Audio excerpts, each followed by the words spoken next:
Okay, how's the music? Down a little bit. Can't hear myself.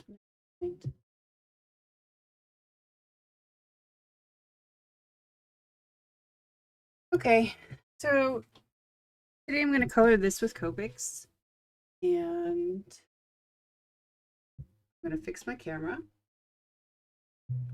Go. And after I'm done with this one, I'll make this into a card, and I have some other like random pieces here that I just need to put on bases, figure out what to do with. This one I want to make into a card as well, something I colored before. And I have these die cuts that I need to use. And I need to figure out how I want to use them, how I can use them. I also have some watercolor pieces that I've done in the past that might be good behind as a card background. So we're going to play with those, play with this, play with it all. The plan for today. Just going to putz around a bit. And if there's any time later, then we'll get into some color. But for now, I'll work with this one later. Oh, I also have this stamp set that is really cute, and I think would make a great card that I could send to a lot of people I know, even though I don't drink coffee anymore. A cute card. It's something that would make a cute card. We need to catch up on a latte, miss you latte. Hope you perk up soon. So if we have time, then we'll do this also. But for this one, I need to decide what colors I want. I think I want a lot of like light peach overall, and then for shadows, I think I'm going to go with more of a peachy pink color. So I'm going to bring out the Copic, or at least the chart. What I had in my head was for the light colors to be kind of in this area, and then to have the highlights kind of be over more in this area. So what I'm going to do is just take a extra piece of paper up here. I'm going to pull out some colors, put them down, and then just see which ones I think will go best. And then I have to pick some greens, although I usually just go pretty standard. I have some saved combinations of colors that I like that I use. So I can go through those and just pick out the ones that I like for greens. And this is a pretty decent one that I use a lot. 67, 63, and 03. Nice. A lot of variation in there. So I'll probably use that one. But for now, let's go with some peaches. And where are we looking? I want to go really, really light. So I'm going to start, the like highlight areas will be really, truly light, like 000. I'm just going to pull the markers as I think about them. To transition to it, probably should go to from E00 to E triple. Because you always have to have a nice, like, if you want it to be, holy hell, I lost that word. Okay. If you wanted to go from light to dark seamlessly, blending, that's it. If you wanted to blend well, you have to kind of pick your colors so that there aren't any like sharp lines. So we'll go use these two for the lights, and then oh, this YR82 is pretty nice. That's a nice peach color. That one. And then I need a shadow for that. So I wanted something that was like peachy pink, and I'm not really sure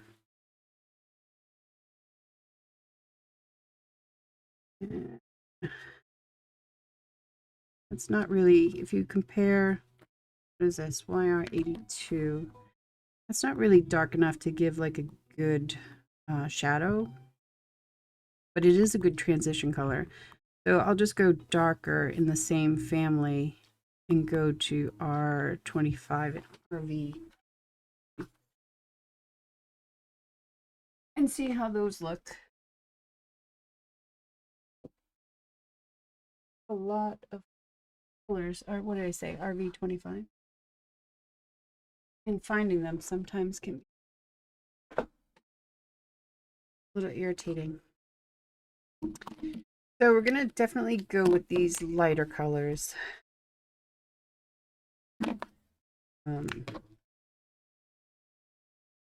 Nice. I write them down so I don't forget which ones are which. And then I'm going to go for a YR82. Now you see how like these three colors, when you put them together, or if you did put them together, you can kind of imagine that there would be like a nice blend from light to dark. YR82. And then just to add some punch, we're going to add in some pink. RV23. I know I'm doing it wrong, or opposite I did before, but it's really not that pink. RV50. Oh, one. RV25.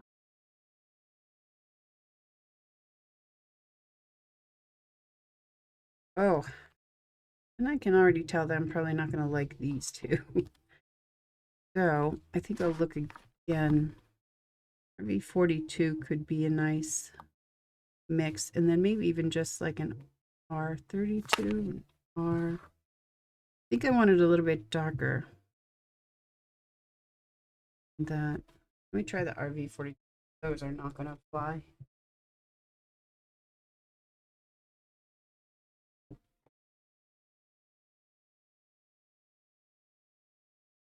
You know how like when you're waiting for something or someone's waiting for you and you can never find what you're looking for? Oh, that's better. That's kind of more what I had in my head. RV42. And then I still would like something darker. Is there anything else in the... I have a couple of charts that I use. This one has it by color value. I got it from Sandy Allnock. You can get it from her website. And then this is just the basic Copic. So when I want to see, is there anything after RV42, I can just come here and say, no, I'm kind of shit out of luck there.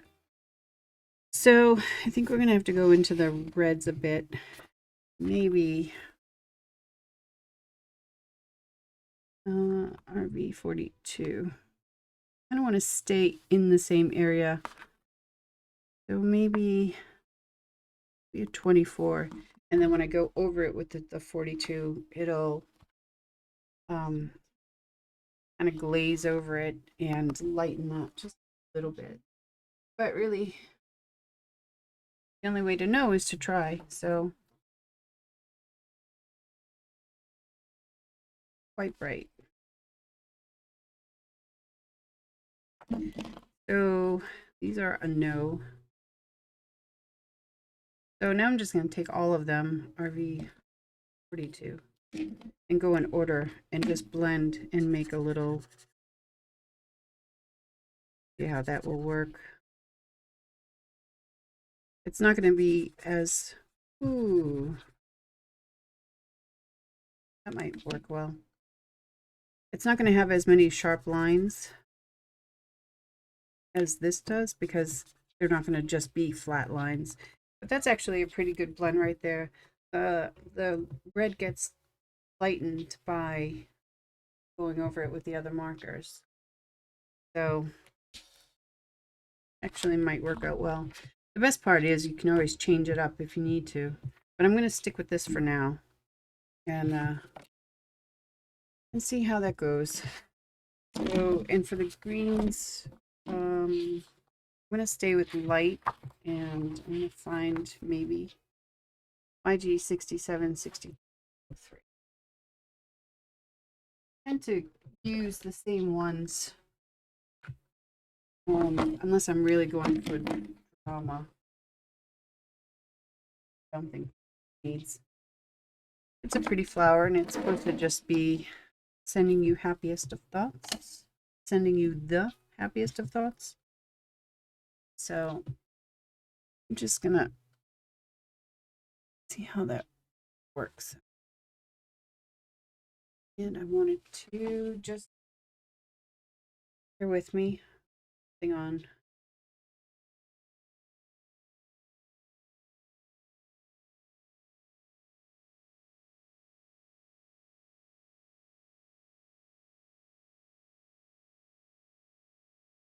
Okay.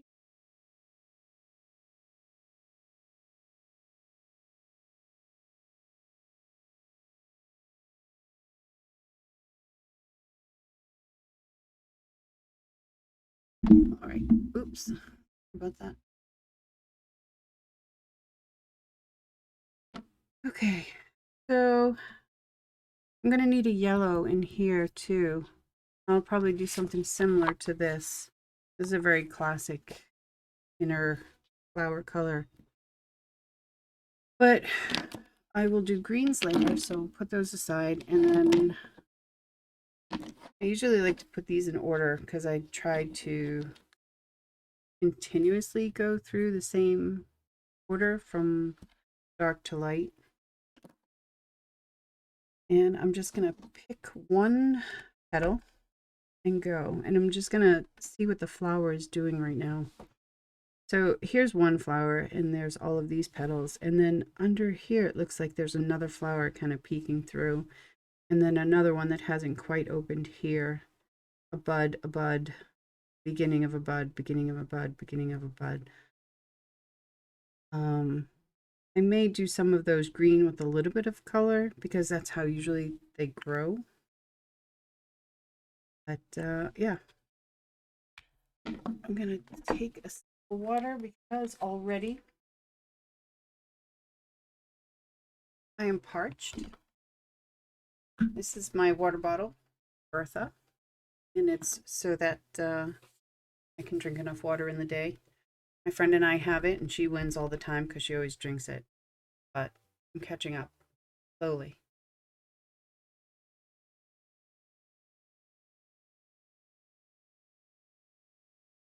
All right. So I don't really have any specific idea on what I'm going to do. I'm just really playing around, and how it comes, it'll come. So on this first, I'm going to turn this sideways. I move this around a lot when I color. I am just going to figure out where I think the shadows would be. So there's a petal here, and so that will definitely have a shadow. And then it will have some shadow coming up from these like little, from the center of the flower. And then the lines in the stamp are to demarcate where their other shadows would be. But thinking about it, like if this was tipped over, which is what it's trying to show you, there would be a shadow under here as well. And it would kind of slowly fade out. And it would be the shape of this here. So just with that one, I'm going to also put a little shadow here. Because there's nothing that's really like just flat one color. And then I'm going to add some striations with the red because when I go over them with the other colors, they're going to really die down a bit. And I'm just going to take this next color, which is the RV42. I'm going to go over that and then slightly extend and then blend out. And where there is really strong lines here, I'm just going to go over it again to make sure that they're a little bit better blended. So you can still see them, but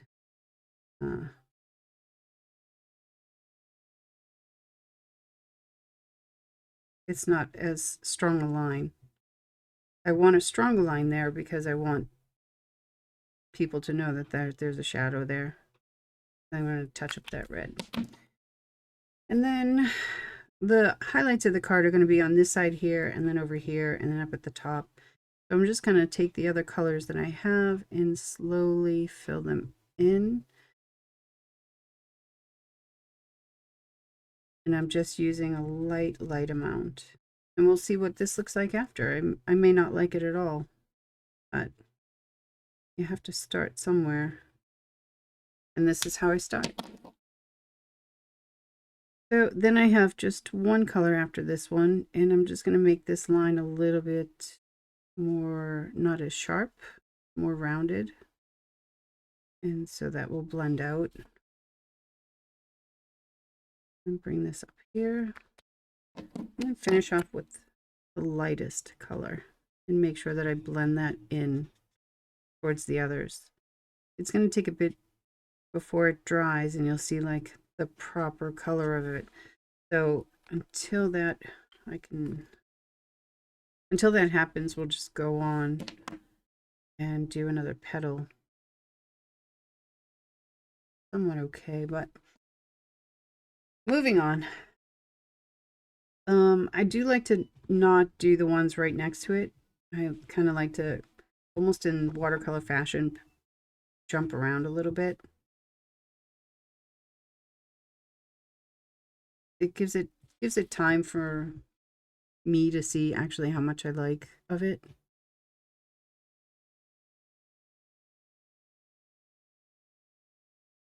And then there's a tiny little lip there, so I'm just going to put a little bit of a shadow underneath.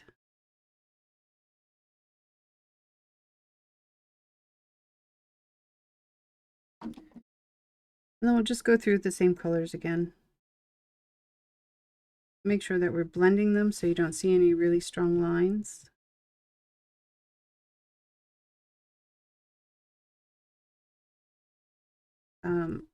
I like to work from dark to light.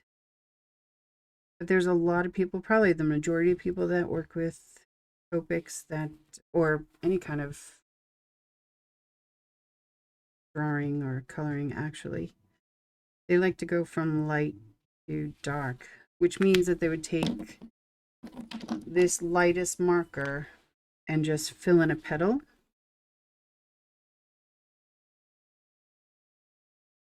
So you automatically already had all of the highlights in there. Plus it wets the paper, so it's supposed to let it blend better. But I found that I don't actually get as light as I want, because then I have like a couple of layers or more than 2 or 3 layers of this light color. And that's not what I'm kind of going for. So I do it a little bit differently. That's the beauty about this stuff. Like, you can really just do what you want.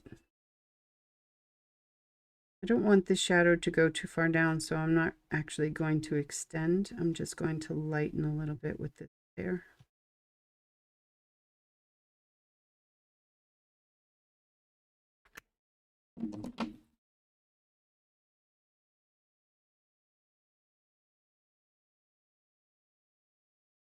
A little bit.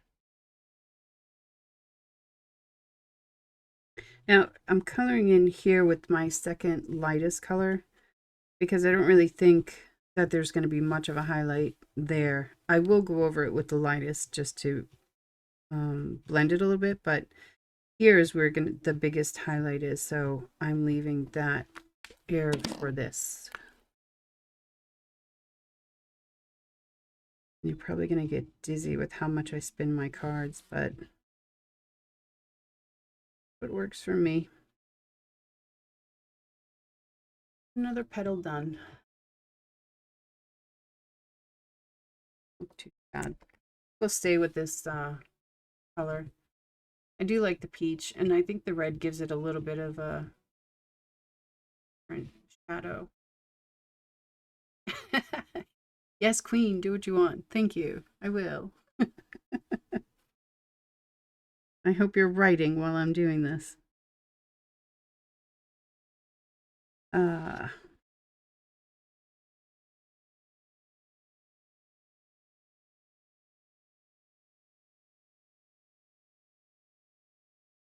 another shadow area over here.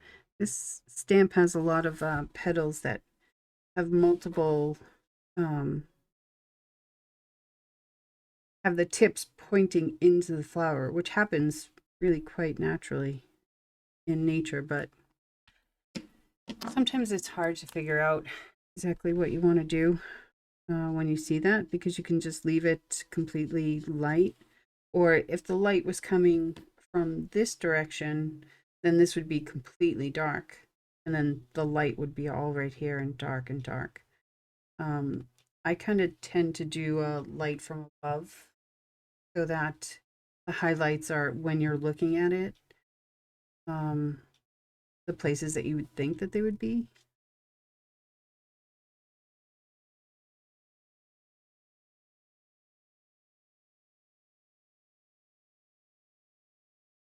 Blending, blending, blending. That's the story of Copics. You just continuously go over until you get a nice enough blend.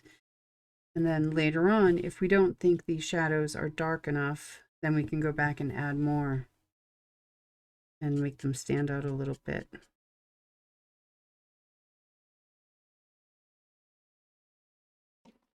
Normally, I have a piece of paper underneath. Capture that.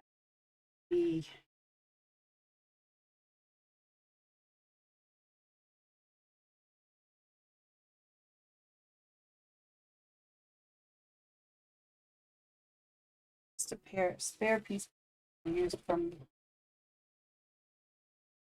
my inspiration for watercoloring the other day. The paper underneath soaks up any ink that comes through, so it doesn't sit in this paper, it goes into this one. I'm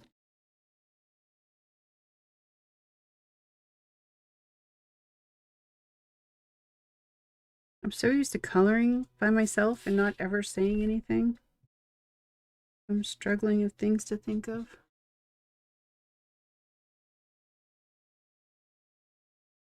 This is what I do for my mental health.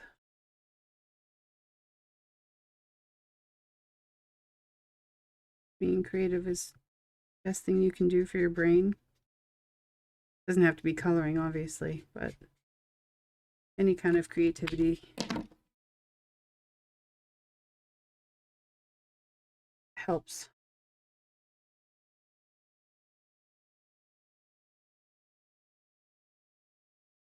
No, not too bad. I'll probably go over it again. There's a few things that I can see that I'm not totally happy with. This part, like, all looks a little muddy. I over blended, and so I don't have any sharp shadows or like lines in the flower. So I'll let it dry and see what it looks like then, and then go from there. If the light's coming above, the highlight is going to be here, and so this will all be in shadow, highlight, highlight, shadow. So I got some red on there, but I'll fix it later.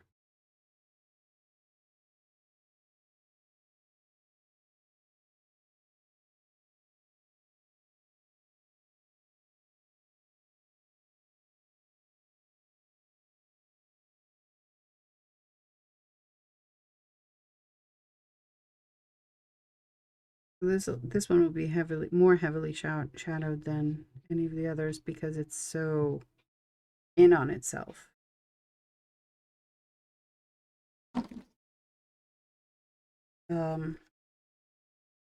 Probably won't put very much highlight on this one at all, just on this top piece.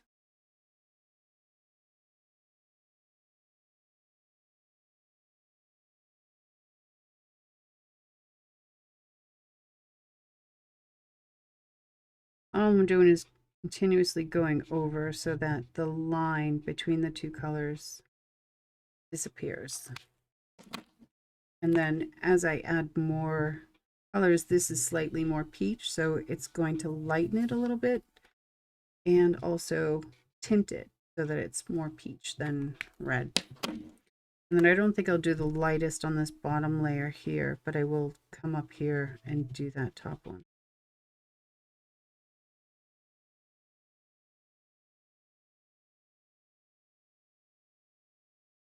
So now for the top of this petal, I made a mistake. I did it with the red marker when I was pointing. And in Copics, there's a thing called colorless blender, number 0. Can't get it, but what it does is it's kind of like an eraser, but not an eraser in that it just takes it completely away. What it does is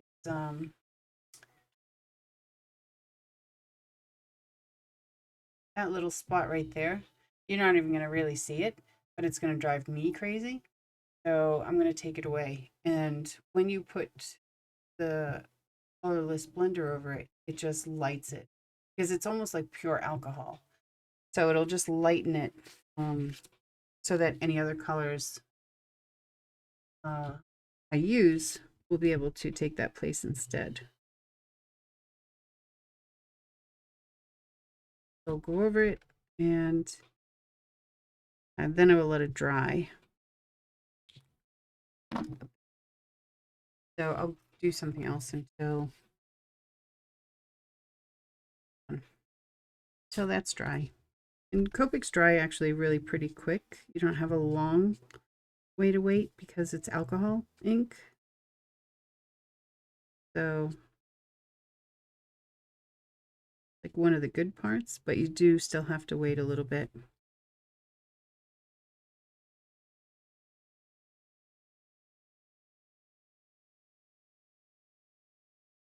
A tiny little dark part up here at the top, which indicates that it's behind this front piece. So I'm just going to put a little shadow in there.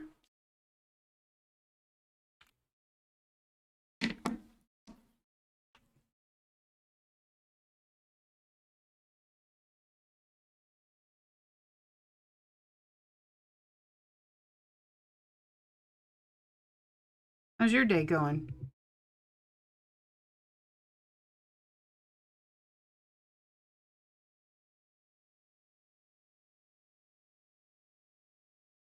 Blending, blending, blending.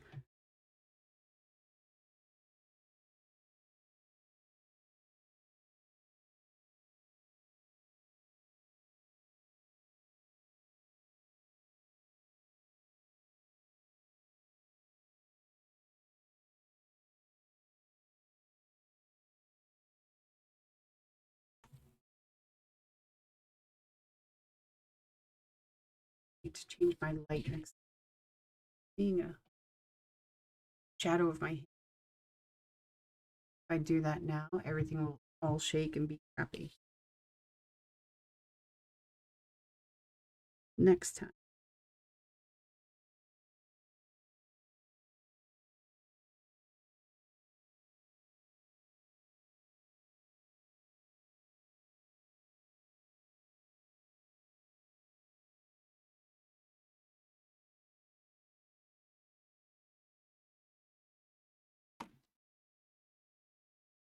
Remove the eraser so I don't accidentally do anything stupid, which is a very real possibility. You just have all the same markers laying on and you're just grabbing as you go. One needs to be filled.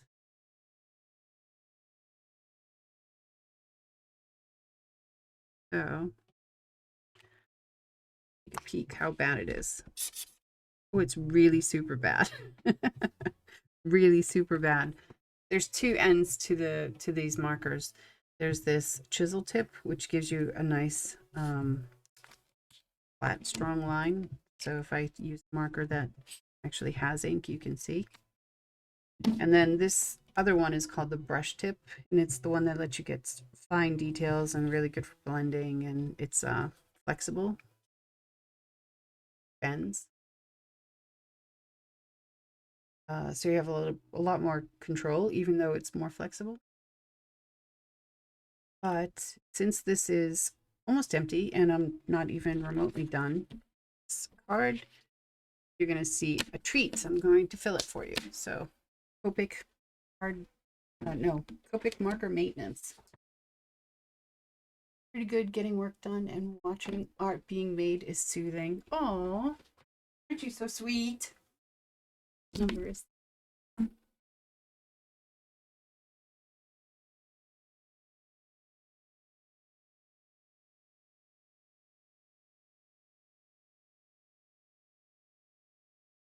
okay. This is a refill. So when this runs out of ink, you put more ink in it. And this was just stuck to it. So I'll test this one out also because I'll use that a lot. And see how it goes.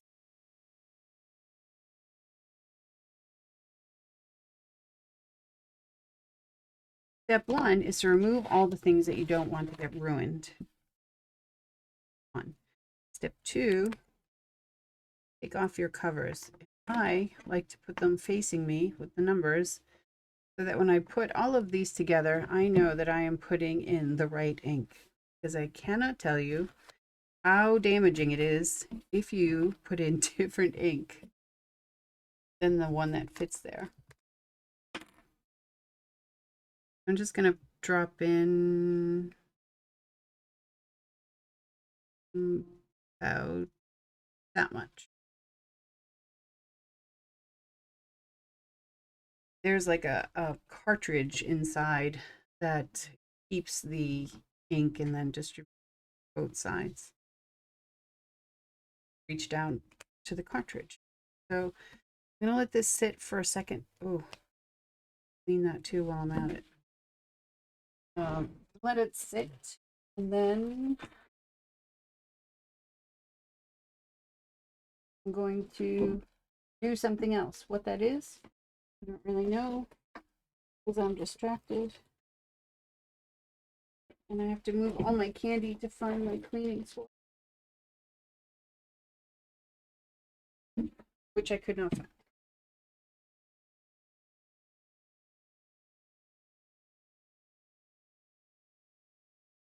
All right.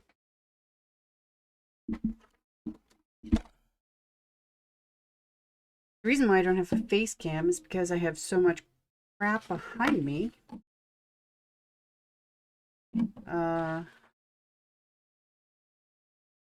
Which I just knocked over with my chair. What that banging was.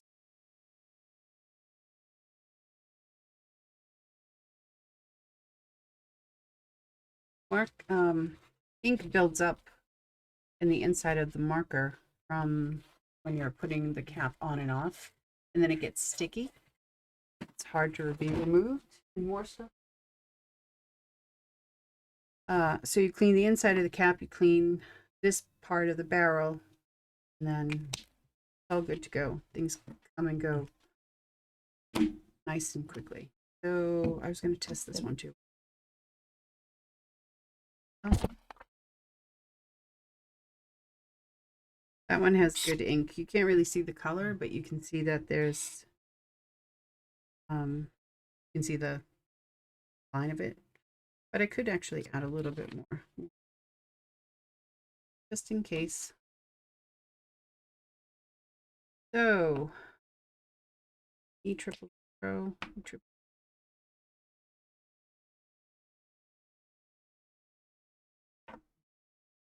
The other thing I learned was check your markers before. I wanted to show you how I pick colors, so I really couldn't know what I needed and what I didn't. There.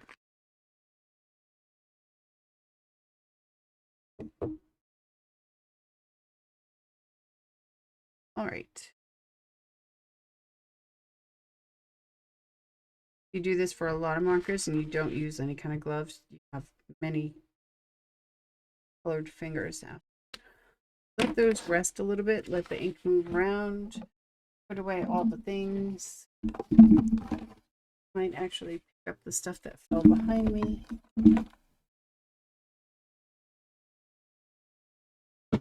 so I don't trip on it when I try and get up.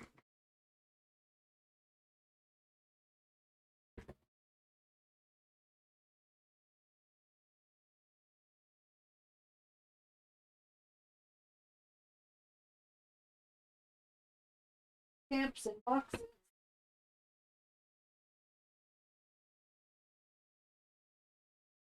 Things for shipping. Things. Considering I still need to put away Christmas stuff.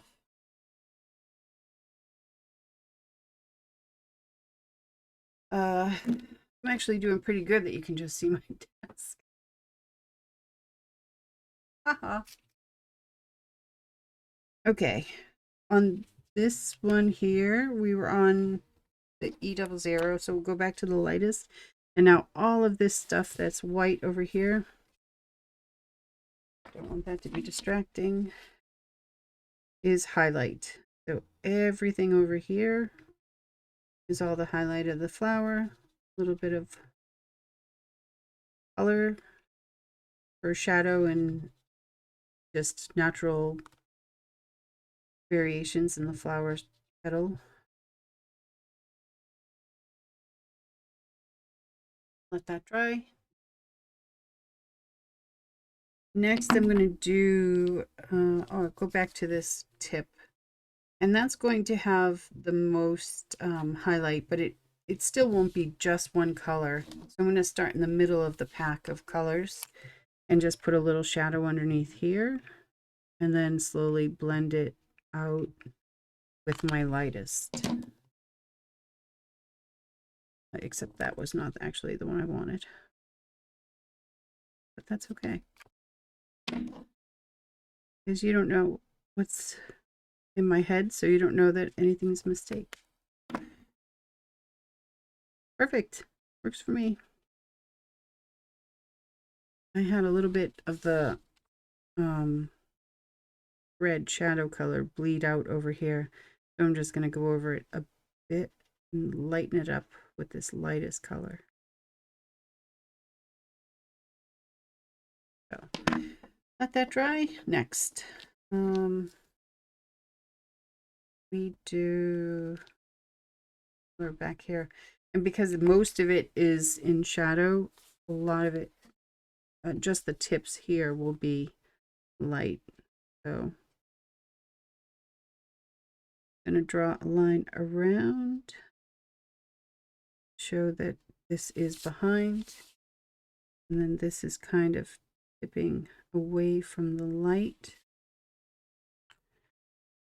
And then rinse and repeat. Coloring is so repetitive, but I think once you get used to it, something very soothing about it.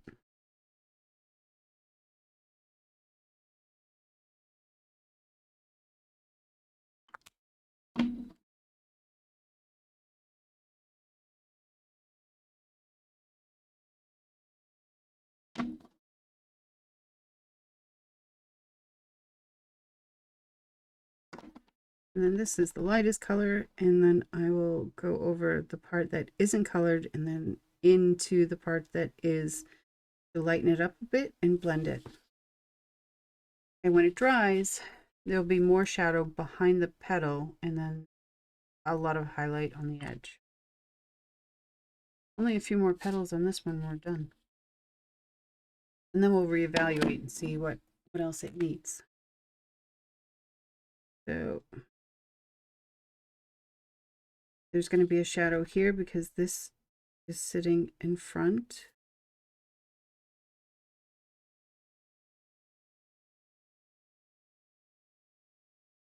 There'll be a little shadow there.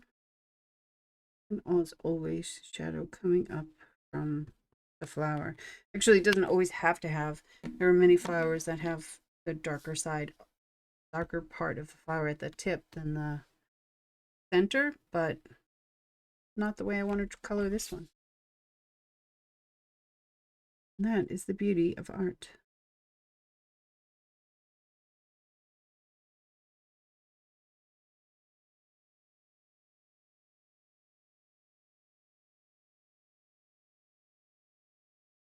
I don't remember what cardstock I stamp this on. Seems to be bleeding a little bit more than normal.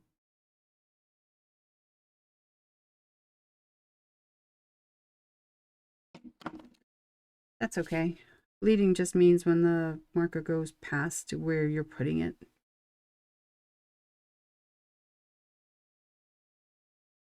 You make a dot, it'll stay there, or on certain paper like this one, it'll spread out because it is liquid, even if it's alcohol.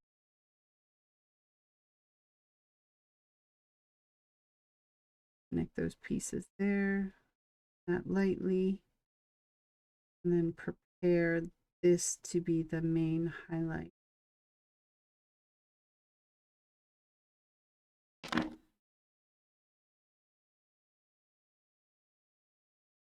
And that's where some of the bleeding went. So just lightening it up a little bit. The lighter the color, the more like it can remove or lighten a darker color. So you can use something like this, or you can use the 0, which is just no color whatsoever. Like bleach, I guess. It works the same way. If you put bleach on a color, it's not going to instantly turn white. It's going to go through like phases and just get lighter and lighter and lighter until you destroy the fabric. I'm actually going to give that a second because I want that to dry first. So I will work on one of these buds.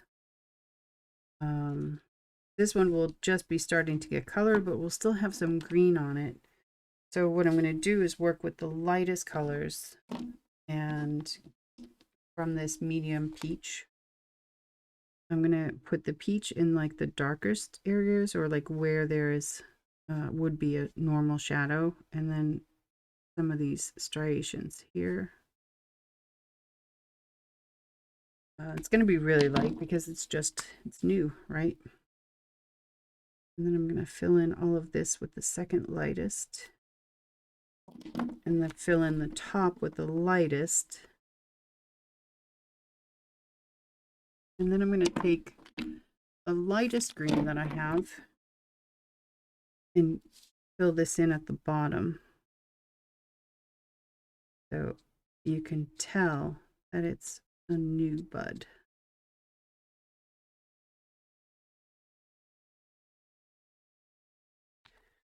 And I'll let that dry because it does look like it's been really faded. Actually, I'm not going to let it dry. I'm going to go in and add some of the darker pieces. Put the darker down here also into the green to blend it a bit. So it looks more natural. Just missed a spot on the lightest color. And then that is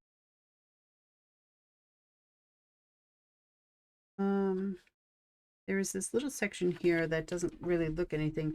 I actually did color it with the lightest, because if it's facing up like it looks like and the light is coming down, then that would be the lightest part of the flower, that in the top.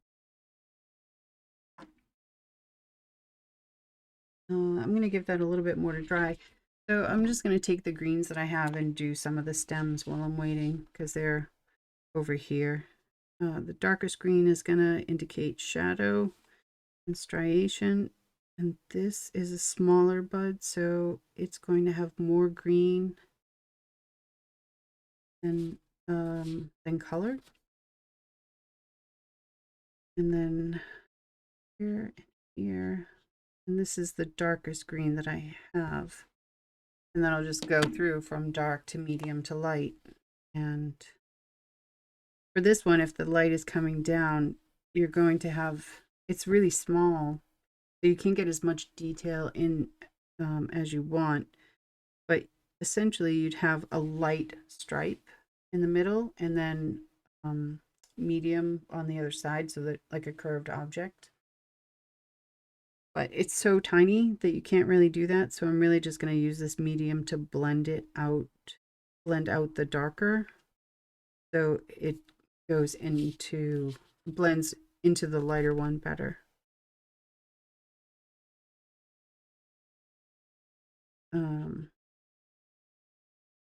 If it was bigger, then you'd have more options.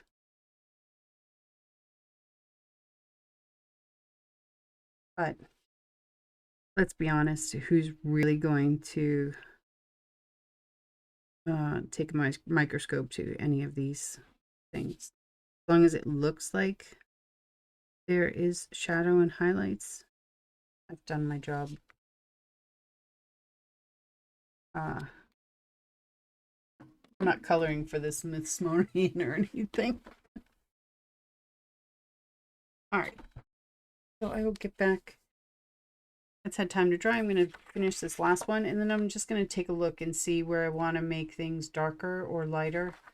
Lighter is harder to do now, but it's still possible. Just only to a certain extent.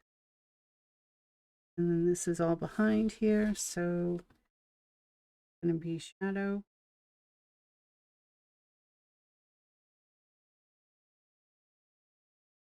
And this behind.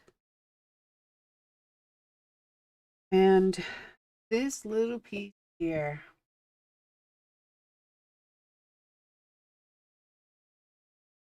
This tiny little piece here. That is the lip of the flower curling up. So there's going to be a shadow in here. And then that will be bright white, except for right there.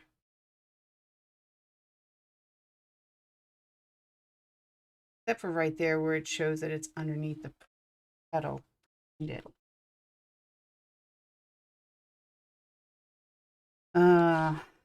Yes.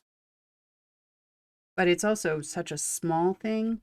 You just have to give the idea of a shadow and not an actual full-blown taking up all the space shadow.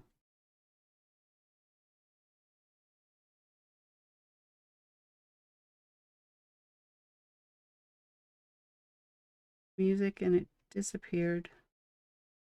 I don't know where it went. Did you even hear the music?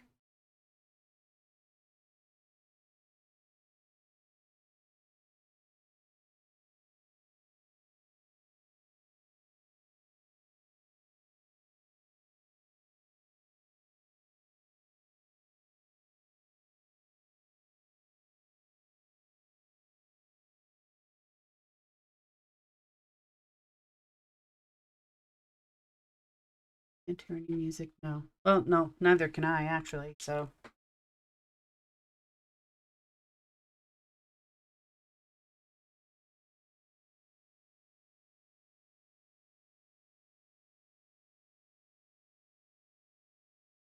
how about now?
Right. Let that dry. What do you think?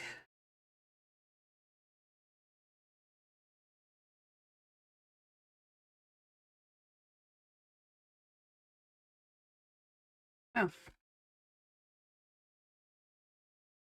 well, I'm gonna hope for everyone, anyone else that it's Not too loud. Maybe it's just way too loud. Maybe I should really figure out how to do this thing. Yeah, okay. I do want to add a lot more, go back and add a lot more shadows. Dark equals drama. And on this screen, it looks pretty dark, like there's a decent amount of shadow on it.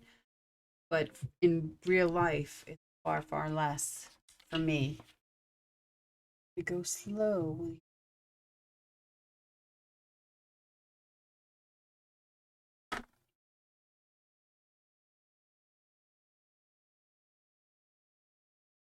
So if you come closer, you can see it's really blended. There's not as much shadow as here. So I'm going to add just a little bit more because this is actually what it will look like when people get it. It looks pretty good. But I'm just going to add a little bit more. So I'm going to go back in with my darkest, just in certain areas, maybe not everywhere. But like on this petal here, I want the shadow to be a little bit more pronounced. So I'm just going to lightly go in and add a little bit more shadow. And I want around the center of the flower to be more in shadow. And then also around this petal. Also go back over some of the striations, just really light, not as heavy as it was before.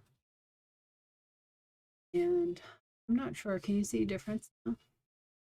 Might just be visible to me, but I can always lift it up after I'm done. So here, another shadow.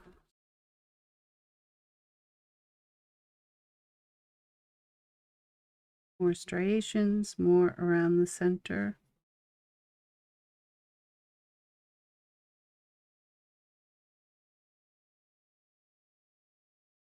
Here.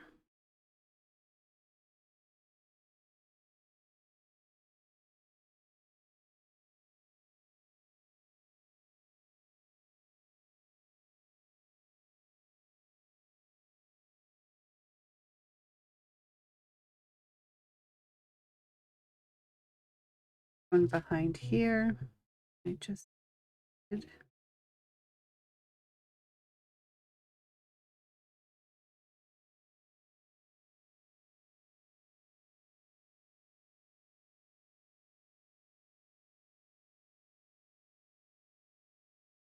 And I'm not actually doing too much. I'm just reinforcing that there should be a shadow in certain areas. And making that shadow a little bit so that it has more contrast. A little bit darker.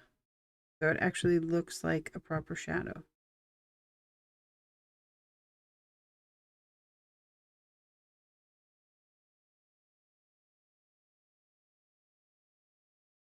I don't want to get hyper realistic with any of the things that I color because these go on cards and people will save cards, but you know, nobody's putting this up on their wall.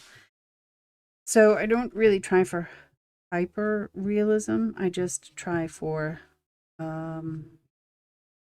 somewhat realistic, like the idea of realism, more than I'm trying to properly color actual flower from real life and duplicate it exactly.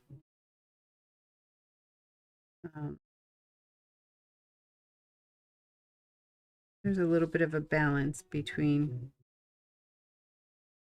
art that goes on walls and art that goes into a trash can once it's received. So I'm just kidding. Everyone saves all of my cards all the time. No one's ever thrown anyone out. Okay, So now I've gone in and deepened those shadows, and I think there's a big difference. I don't know if you can see it, but I think there's a decent difference, and I like it much better.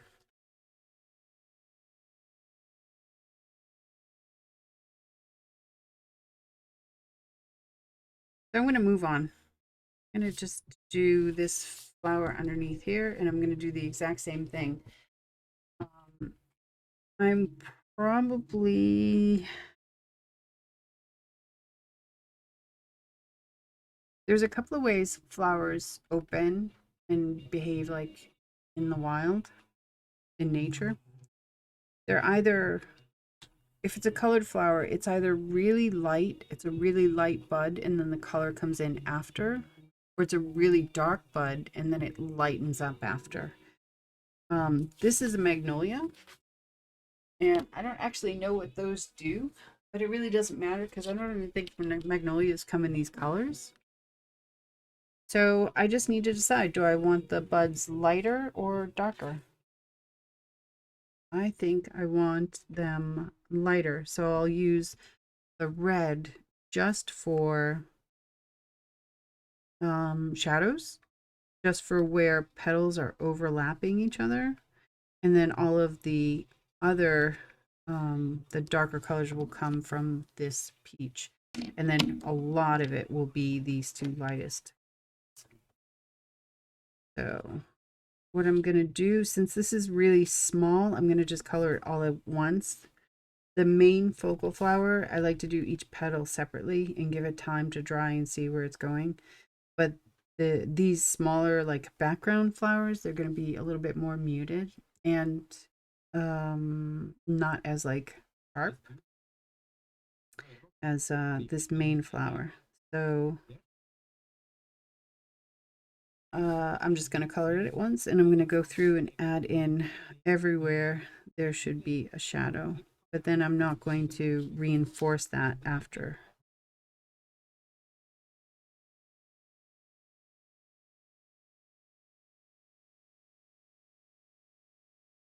Listening to a commercial. I am. Wonder if you can get DCMA'd for that. I don't think so.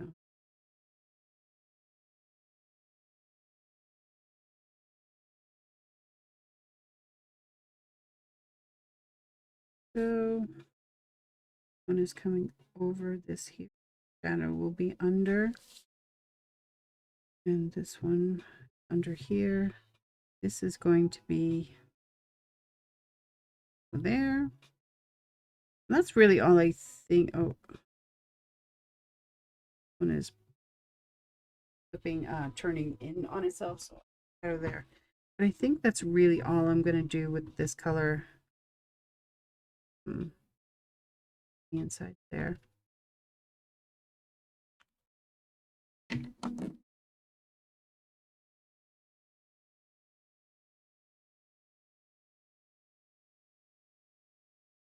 now I'm just going to go over this with the second darkest color. I'm going to bleed it out a little bit so it's not a sharp line.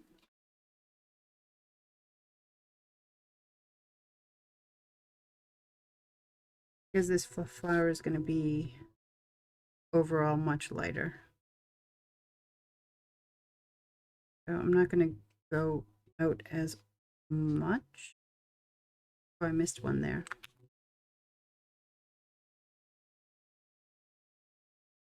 Shadow should be there.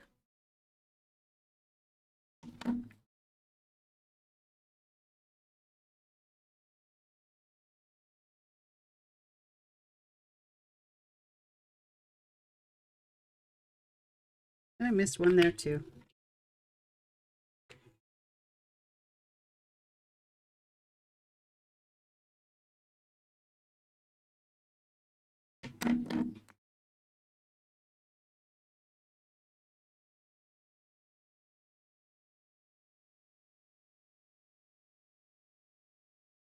And that's really it. That's probably going to be like the darkest that this is going to get. I'll use this medium color for like striations and to add differences so it's not flat, and I will blend out from the shadow with it. But I'm not going to go all that far. Add some there.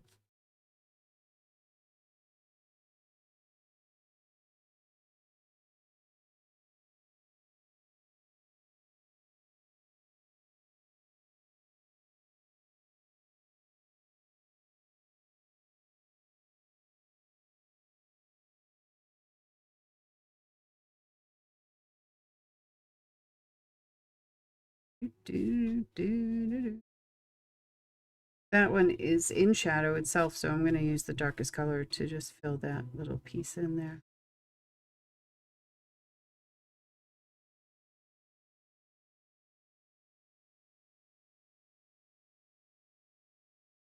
And that's it. Everything else would be these lighter colors. I'll blend out with this second lightest so that it's a really nice road.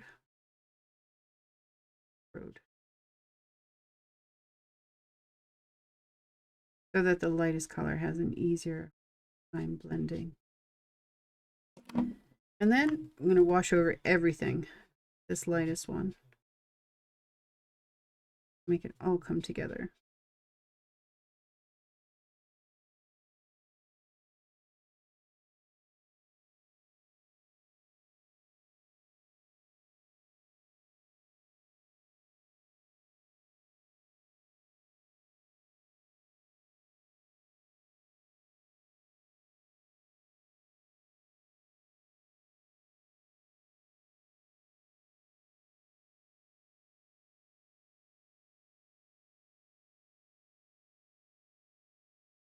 It has a little bit of shadow, but just naturally, and then the rest of the flower is light.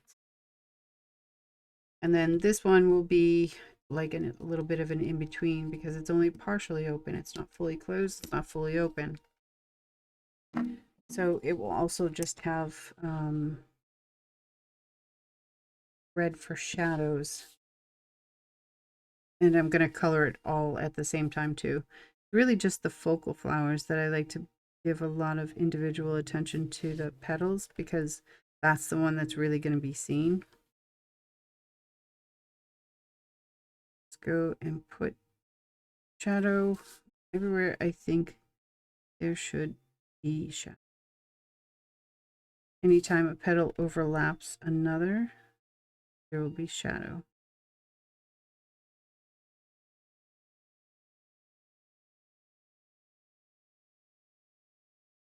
Hopefully I won't forget any this time.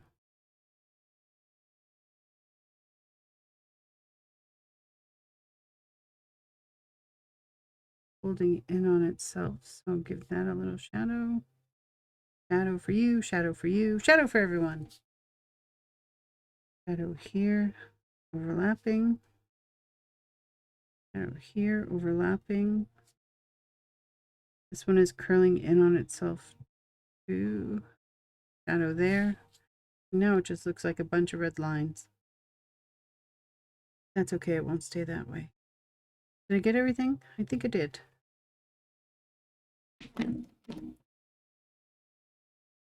Now everywhere there's a red shadow, blend it out with this next color, soften the lines.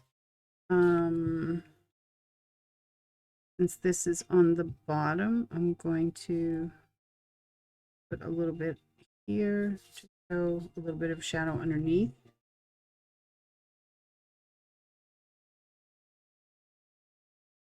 I'll just go over all of the red with this second color.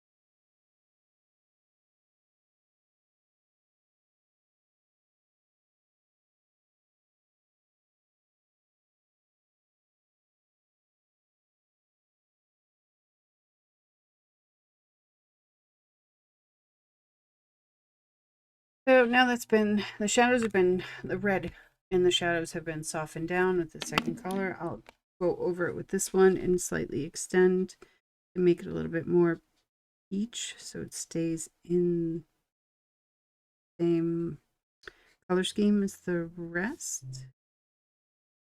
Slightly extend it.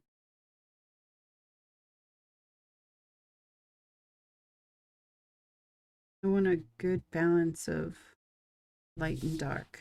This one that has the most petal showing here, I'm going to extend this a bit more because I have the room to show a nice gradation.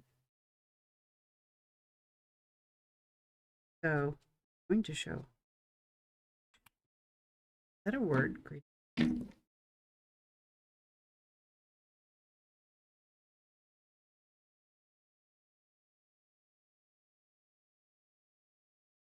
Onto the second to last color. I'm just really quick and dirty going over all of the rest, extending a tiny bit, really sloppy. This is a background flower, so it's not going to be hyper in focus. So it doesn't have to have the same kind of detail that the front one does. And then I'm going to go over absolutely everything with the lightest, blend it all together, cohesive, lightens things up a tiny bit more.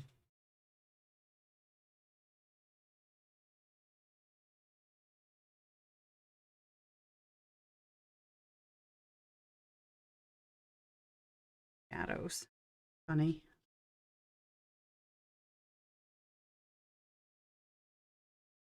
Okay. The only thing I might go back and do for both of these is the shadow from the main flower where it's overlapping on these background flowers, because I don't want these to really have focus. I want this to have focus, but I want this to show like it's very clearly on top of the others. And right now it just kind of looks like a blend. I'm going to go back in with this one and really create a nice large shadow. So it brings it forward.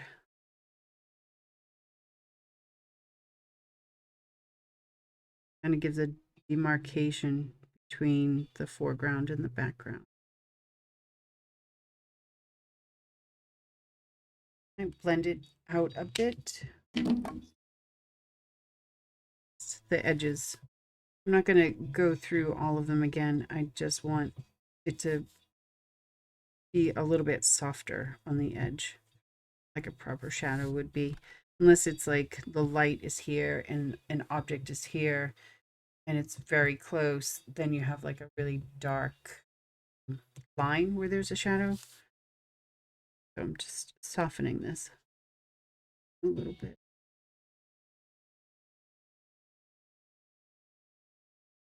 There we go. That's done. So now I'll do the similar color here to here.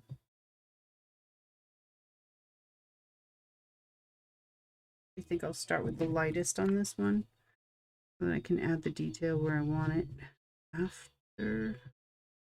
Go there. Then I'll go in with the darker. What color where I want it, which for here is just on the edges of the petals. One behind. Then I'll go in with the green and then blend that in again. But as much though. Doesn't even need to be. So here I'm going to, on these three smaller ones, I'm going to go in with this second lightest color and just go on the tip because it will be more green than not.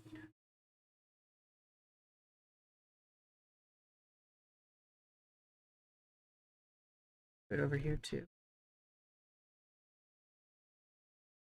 I'm not going to do anything else. I'll do a bigger variation of greens than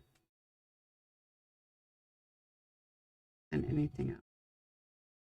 And this one already has the dark and the medium, so it's just adding the light and blending those in. And this one needs everything, so I'll go with the dark and do my shadows.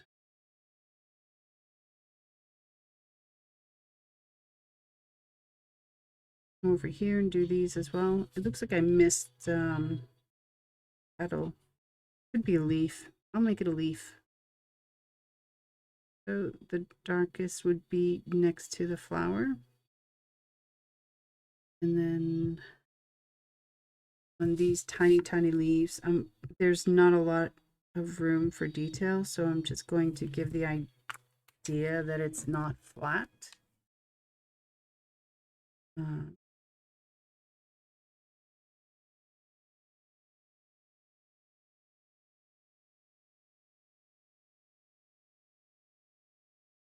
Go from, and then just use a lot of light colors. Do those things. Now to dark, shadow, dark, shadow, dark, because it's under medium. Nobody cares that you're school YouTube ad.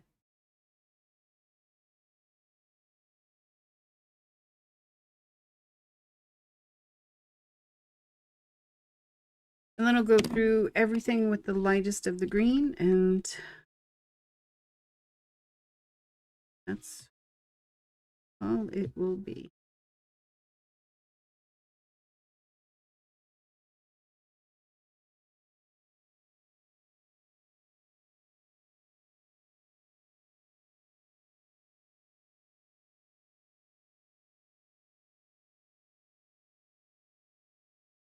That's the greens done. So now we just have to do this center. And this center is just going to be a couple of colors, like a nice yellowy, light yellow honey color for the medium, and a nice bright yellow for highlights. Maybe lighter, I mean, which I guess would be brighter. And then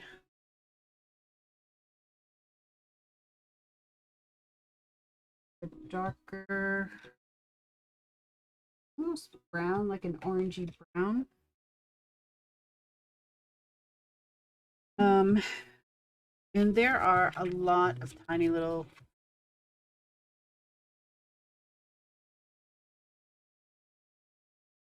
there are a lot of little stamens there. I'm not going to color each and every one because that would be ridiculous. I'm just going to give the illusion of shadow and highlight just by making a bunch of little dots and doing some creative placing to indicate shadows.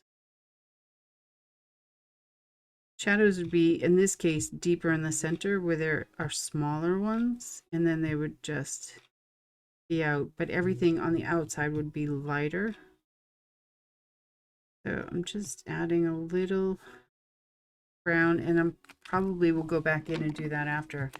I'm going to use this one, go over the brown to give it that golden color and extend further, but not everywhere because I do want some of that bright yellow in there. Now with this one, I will do everything.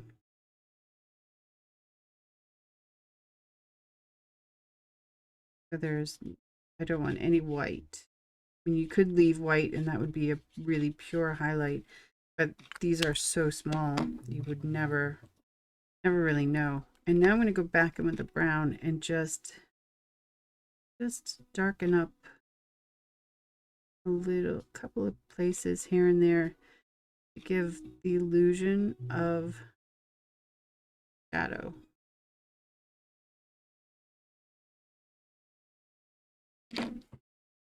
That's it.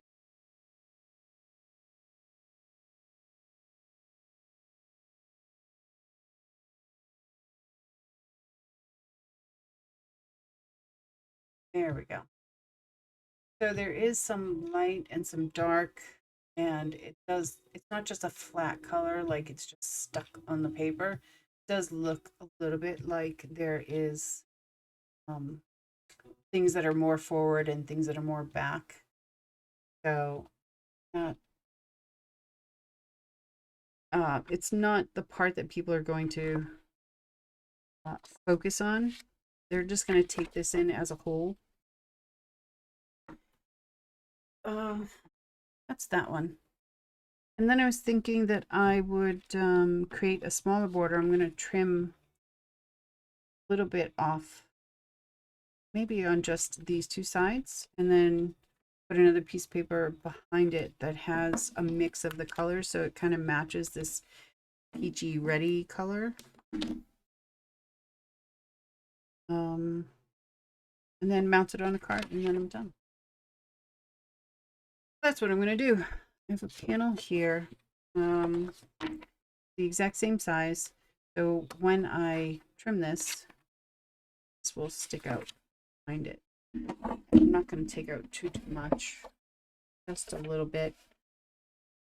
Or this measures 5.5, so I'll do 1/4 of an inch over here, 1/4 over here. Measures a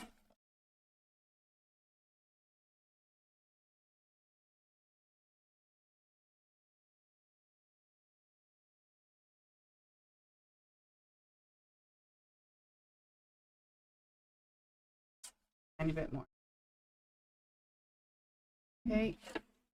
And then this I will center on this panel here. So I know that I need 1/4 of an inch on either side of this one color. So I'm just gonna really down and dirty, messy color.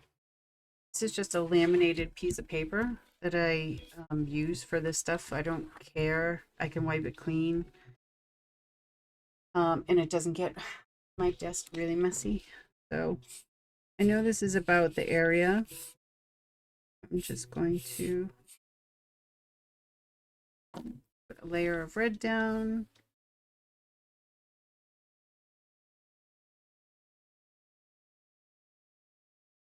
And then I'm going to go in with a couple of these colors, probably the darkest 3, so I can match it to the color flower. And it's going to lighten it as I add.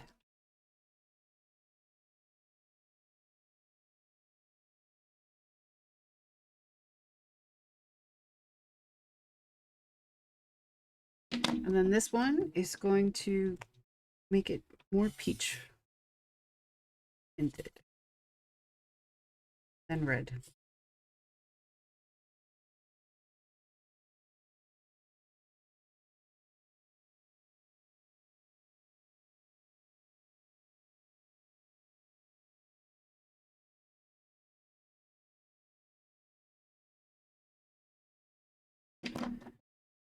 Dry. You can kind of see where I'm going, how I'm matching. The color of the flower. But I'll let this dry just a tad. Get some, I have card bases here.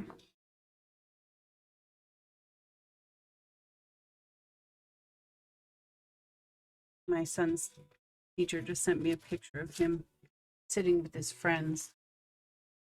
And I want to melt. This is a card base.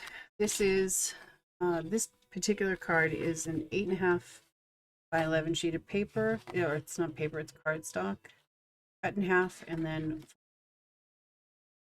that's a card. This card opens like a book, but because this image is horizontal, it's going to open. So, I know, right? So cute. him just sitting with his friends. Adorable. Okay, so it's mostly dry. What I'll do now is take... If you ever do paper crafting, this is like literally the best dot liner tape you can get, I think. It just lays down a little thing of tape. It's like little pieces of tape. And then the best part about it is if like you make a mistake, you can just rub it off. It just comes off. Bonus. It's really good for clumsy people like me. When you make a mistake and you don't put a panel on right, you can take it off without ruining your work, which is just invaluable. So, and you might actually see it now. So what I'm doing is just lining up the edges here on the bottom so that they are flat and so that there's approximately the same amount of space on each side. Get down, press. Ah, see that? It's a little bit tilted because I did it wrong. So I'm going to show you the beauty of this thing. I'm going to take this background and peel this away from my panel. I want to keep my colored work straight and not bent in any way, because that I don't want to do again, but I could very easily make another background piece like this. But I did it, it's not flat, but it will be. So I'm going to try again. The beauty of this tape is just amazing. I think I might have to get my head in the frame a little bit.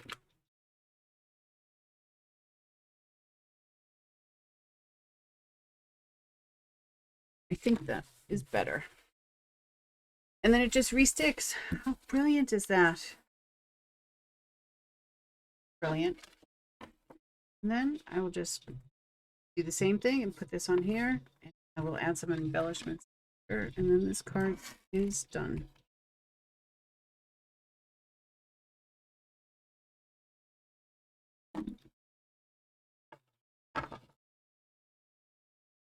One is easier on its edge, and then you can match it up bottom and side. I just do again. So if you put it so it's standing and then slide it over to the edge of the card and press it down, so it's even on this end, even on this side, even everywhere. And I'm just pressing it down so it has really good contact. And tiny little bit sticking up over the top. Because I'm a perfectionist, I'm going to trim that off. You would never know this. The person who gets a card would never know this. Wouldn't know that it was there in the first place. But I know.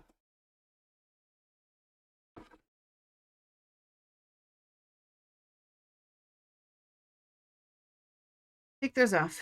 And now it just needs a little bit of bling to it. Got a little bit of tape there, and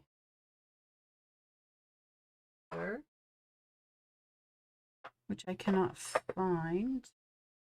What have I done with it?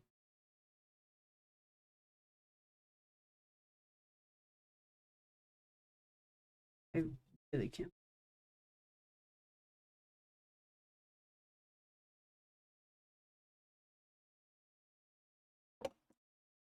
Well, eventually I do have an eraser somewhere that takes off adhesive. Oh, never mind. Don't even need it. All right, so next are embellishments. And this is what I have. And embellishments just give it a little bit of make it special, give it a little bit of bling. So I think what I want to do is kind of try to find something that will bring out the colors. Although me having this kind of peachy color is probably not an option. And it is, I have some hearts that could match, but I don't want hearts on this. So what I will do, oop, where are you? Maybe some of them in there could, I think what I'll do is just stick with my favorite moonshine.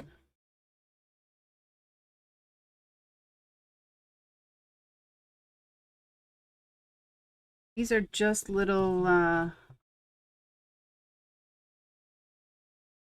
paletters, palettes. I don't know how you say these words. They're just little circles of fun. And you glue them on and it makes, oh, so pretty. And then you're done. Let's see.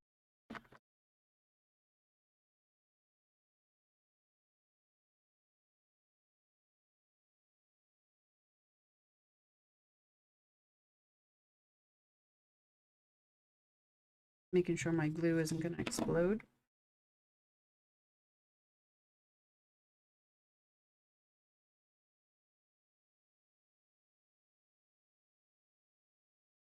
Good one.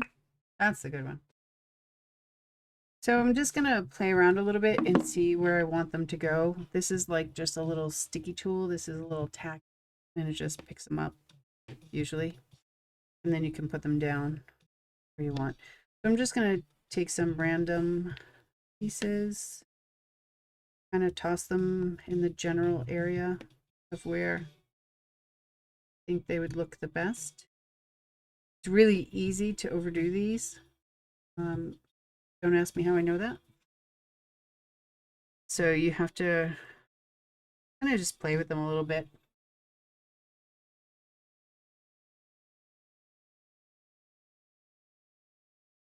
I like to put a lot of them in like odd numbers. So like this is a set of 3 up here. Really gonna do this now? So this is a set of 3. And this is a set of 3. And for whatever reason, that could be wrong, but I just think it looks better. And I actually quite like just how that fell out there. So I'm gonna take some glue. I'm gonna lift each one, add a dot. I just tested this glue. Here we go. Put it back down.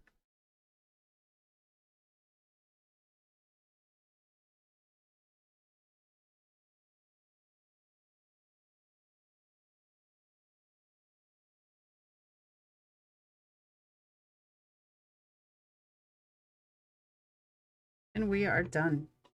Well, mostly done.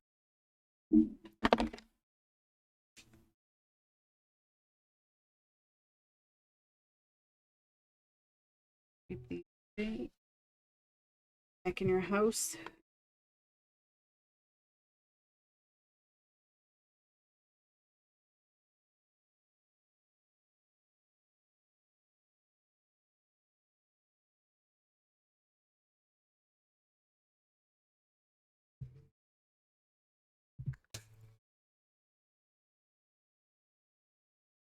And there we are.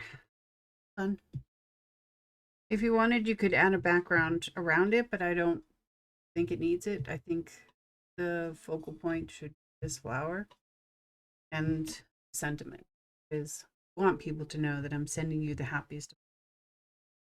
And I've tried to make sure that you can see that.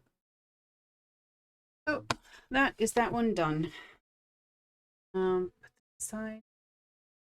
This one here is one that I colored before. This is called no line coloring. These are both stamped. This one is stamped in black ink and you can see the black outline. This one is stamped in an ink that you can't see and gets covered up very, very easily by any color marker.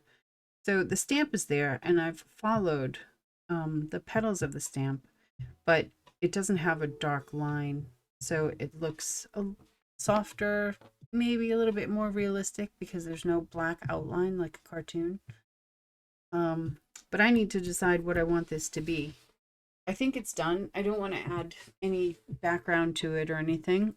I just want to add a little sentiment at the bottom and then some bling, some embellishments, and call it a day. This is, what size is this? This is an A, there's some debate on the number, but it's an A6. What this size is, it's an A4 piece of cardstock that's been cut into fours. And so this is just an, oh look, I saved what numbers not what I used to color them. That's funny. I'm good like that occasionally. But I'm not going to ever use that for anything else, so I don't need them.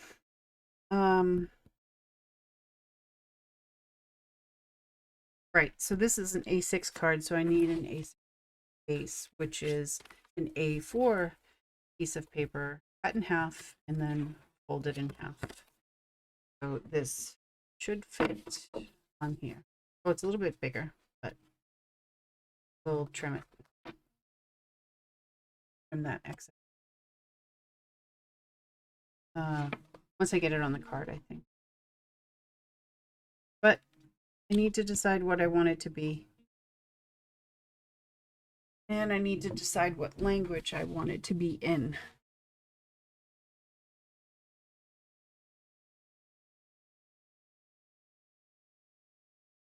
I have some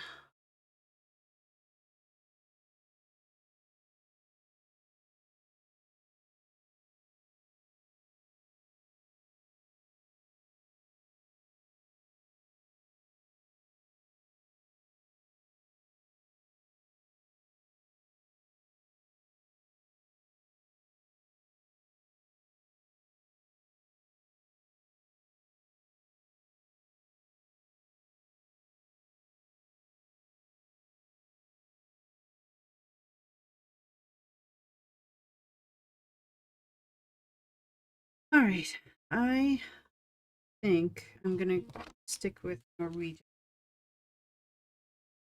And I think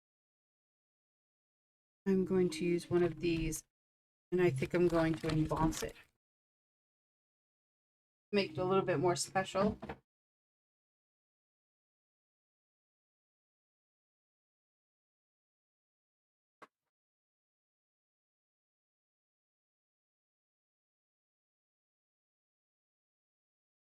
All right. So what I'm going to do is I'm going to probably use this one. And I'm going to stamp this on here. Get my stamping tool. I'll explain it in a minute. Get all the stuff out of it.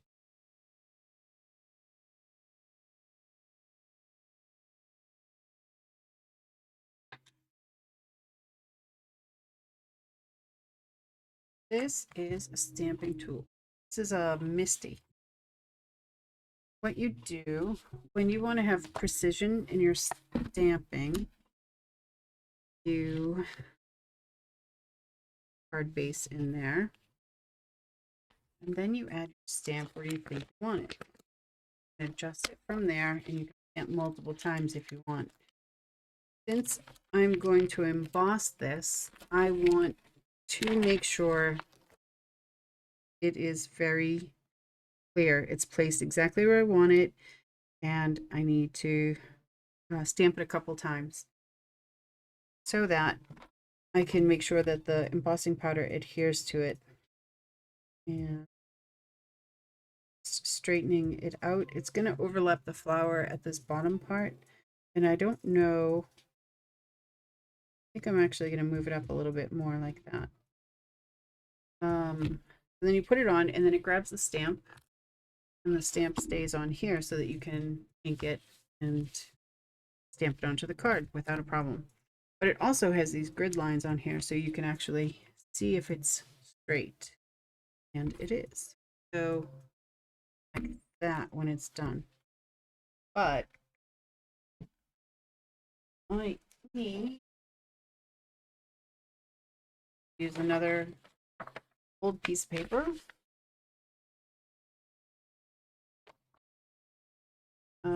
Make sure the card is exactly where I want it to be. Magnets down so it doesn't move, so I can stamp multiple times. And then I'm going to embossing ink.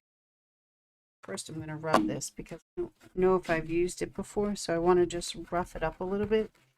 Stamps come with like a layer on them, and sometimes the ink like can bead on it. So you just rough it up, get it a little dirty, off that layer. I'm gonna add some ink onto it, close it, rub it really gently, and do it again because I really want to make sure I can't really go back and fix this after. So I really want to make sure that there is enough ink on there to grab the embossing powder. I think I'll do it just one more time. And that's it. I can clean this up after. What I'm going to do now is put embossing powder on. Embossing powder is really messy. And the best way is just with a standard piece of paper to grab it all. Cover that up a second so the ink can stick, so the embossing powder can stick to it. Take off any loose, and then what it's going to look like for the most part. There's some pieces that have like some extra. And as I said, I'm a perfectionist with some of these things. So I'm going to use a brush and take off because when I melt this, it's going to turn into like a really nice, the name of the color is platinum. It's like but it's, I guess it's not really what I think of the color of platinum to be. I don't know. It's really elegant, really nice, and I think it would fit this card well. So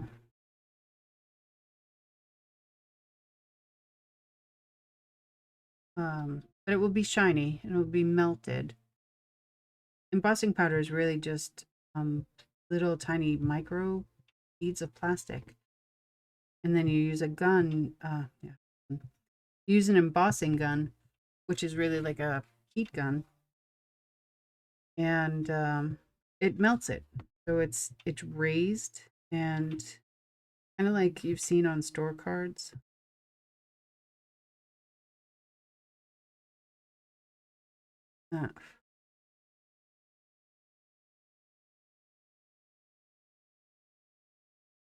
I'm such a perfectionist with this stuff.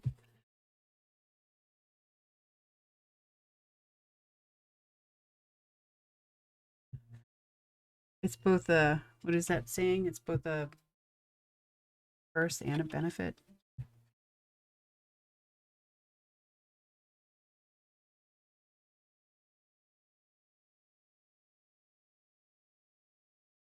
Okay. I know you think it probably looked fine as it was, but I didn't. That looks satisfying. Taking off all the little extra pieces of embossing powder. And then this is still good. You haven't done anything to it, so it can just go right back into the jar. Doesn't like go bad or anything. This is the color that it will have a nice like shine. Really pretty color. It's just so elegant. But now I need to mute you so I don't blow your ear. So I'll be back in a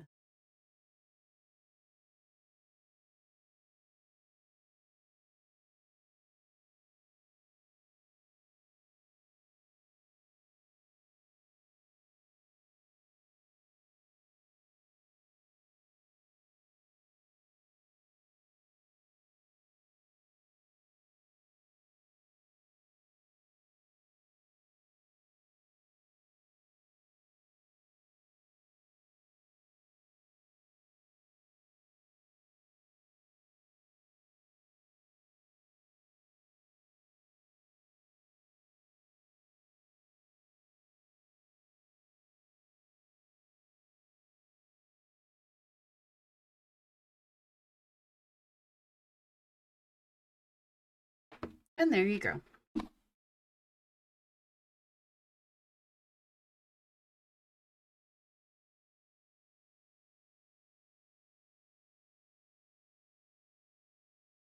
So now this is okay. There we go. So now it's raised and it's shiny and it looks so nice. And it's perfect.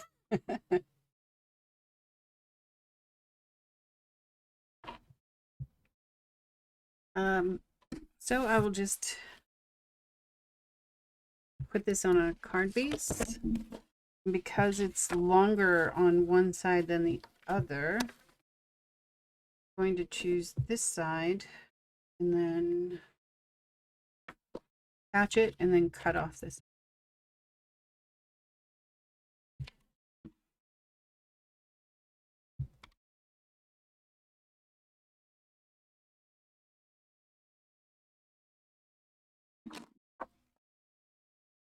And then again, put it flat. So it's flat table and then slide it over, but don't let it stick. It is flat on two sides. And then you can down. And I like to press on this side because or more on this side. If something gets on the table or whatever and there's a mark on it, it won't ruin the picture. You can always erase or cover up something there if I need to. But now it has a little tiny overlap, we can see in the and I'll just trim that off. And actually someone down there too. It's following the card.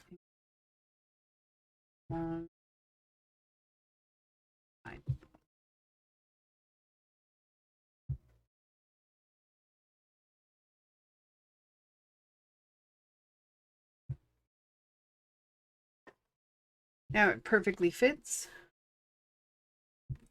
And I thought that the flower really stood for itself. So I might add just a little bit of embellishment in the form of clear drops. So it'll take a while to dry, but I'll just take the pearl maker. And you just kind of, again, working in threes for me. I'm just going to figure out where I want things. Usually you put them like in the areas that kind of need a little something. And I'll make them different sizes.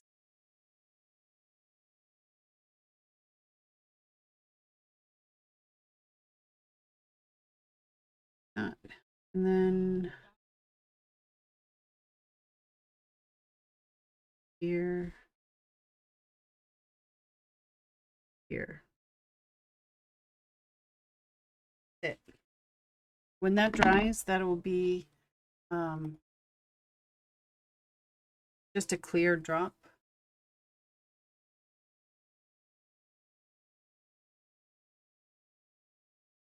It'll be raised. So I'll just put that aside and let it dry. Two things drying. Almost done. Put this away and clean it up.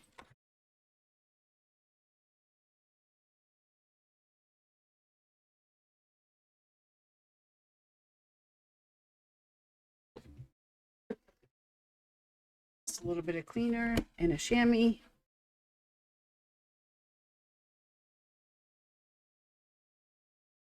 Stamp's all clean.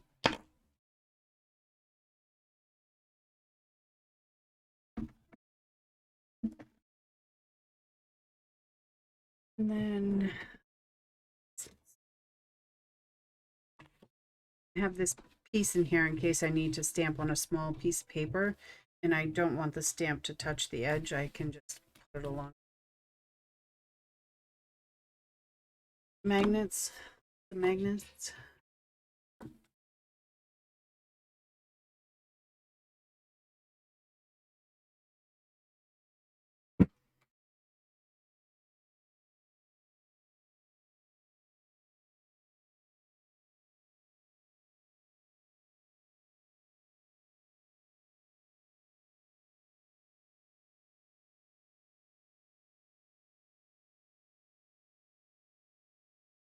So there are a couple of cards that I colored in the wintertime. I think they are 6, both A2. Just wanted to put these on, I think they're A2. Yes.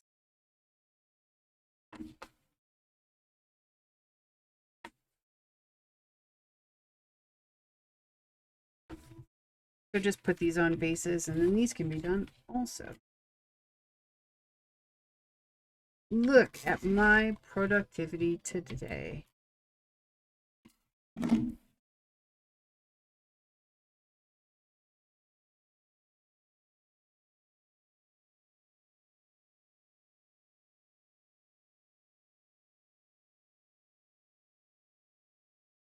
One is not working the way I want it to.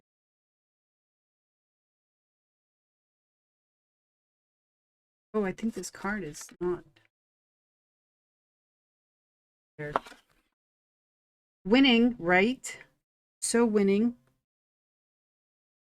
All right, this corner's down. Even over there and even over there. Okay. I don't actually think this one needs, or this one needs any embellishment, so I'm gonna call them done.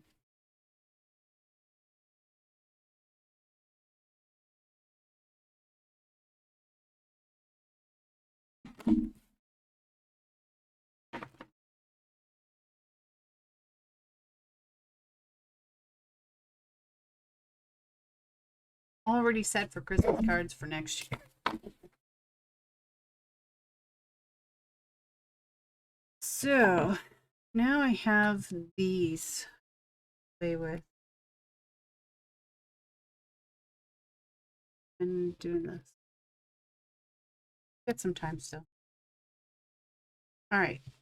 I have these. These are die cuts. So you take a piece of cardstock and you use a metal die to kind of press them out, which cuts them out. And I need to use them. And I don't know how I want to use them. I have some panels.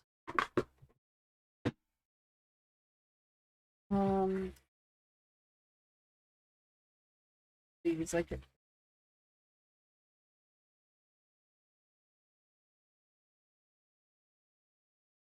so these are just like random little watercolor doodle things that I've done.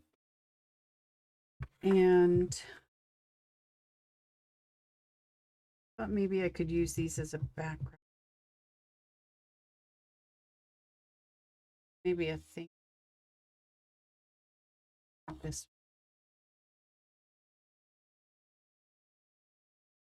But then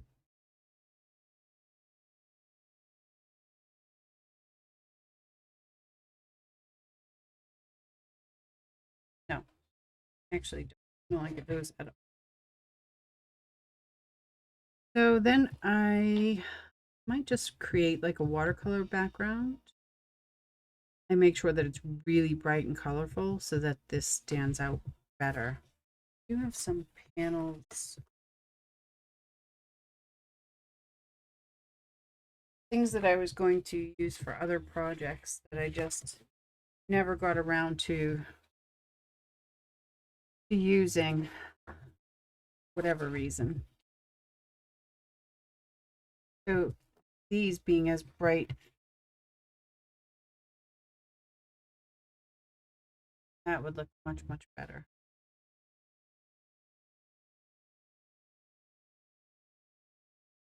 Especially if I emboss this in like a really sparkly silver. Might work.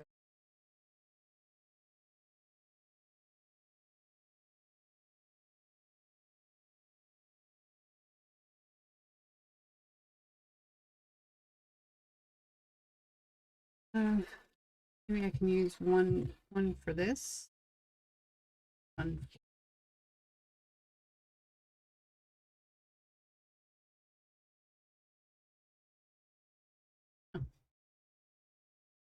work out really well. There's no I in the big though, huh? And then I'll figure it out for the later. To get these done, that would be really nice. But I do want to add, I do like that they are white and it adds a lot of good contrast. But it's a little too oh.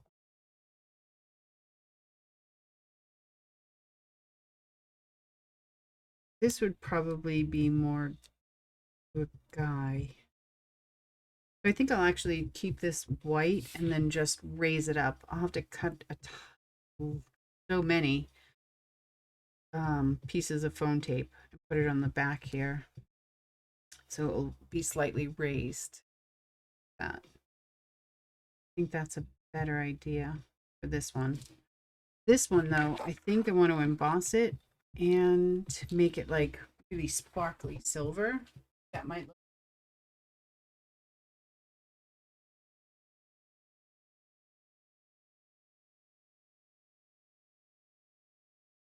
this shining rock star sparkle.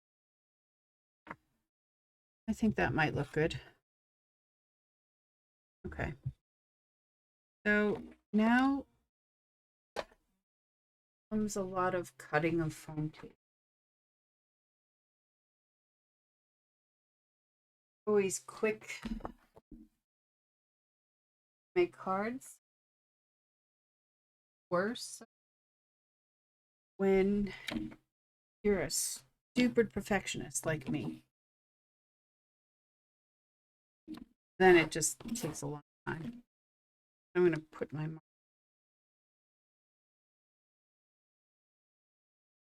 done.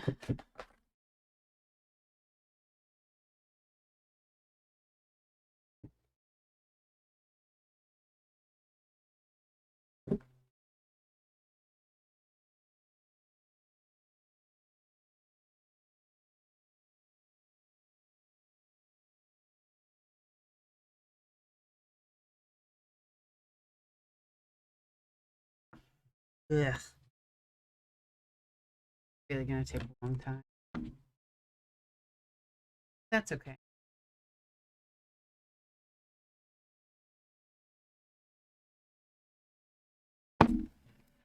This is 3M foam tape. I think they actually sell it like this for like window insulation. But it's the best stuff for crafting. It you can cut it into the tiniest pieces and it just stays. It just works. And it's really good. And there's not a lot of other foam tapes that can say and do that.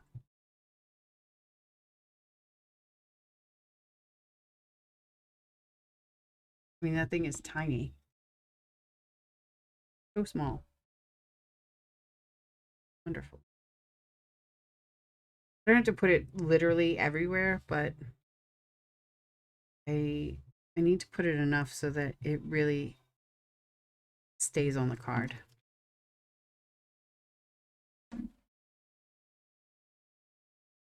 And lifts it up and doesn't bend down into.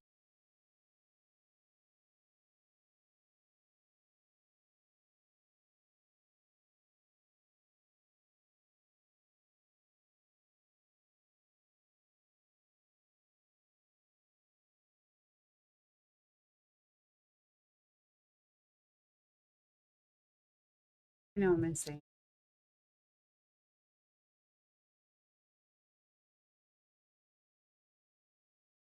That's variety to life.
Any questions while we're sitting here? I have a lot of brain power available. Not thinking too much. Kind of a rarity. Take advantage of it.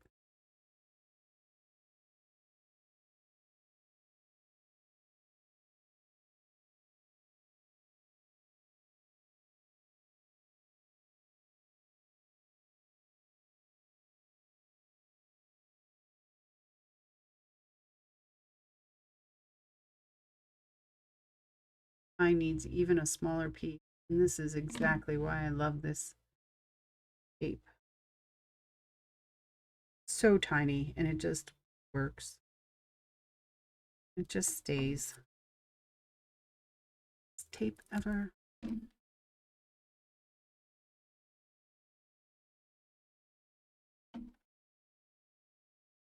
think I'll do these 2 cards and then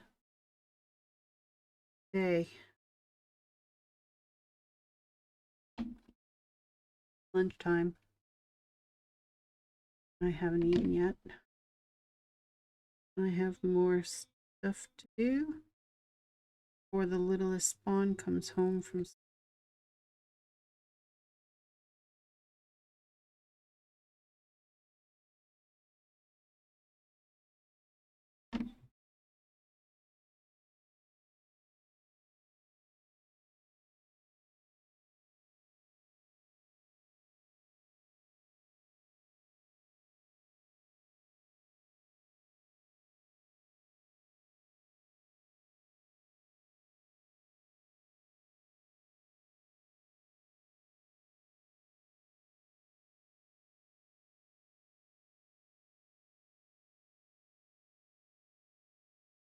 Bet you didn't know card making could be so enthralling, captivating, shocking even.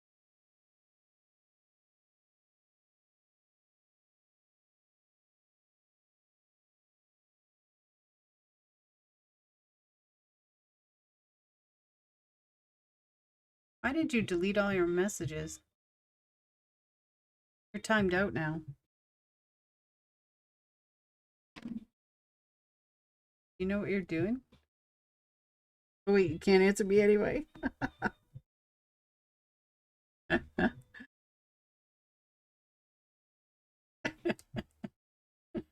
Professional streaming.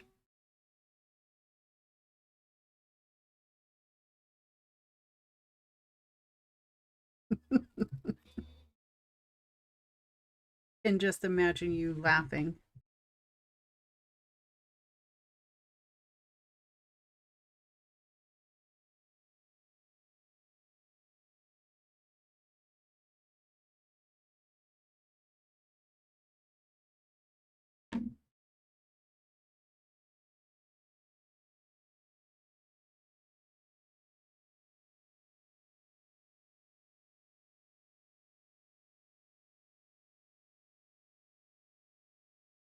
Almost done.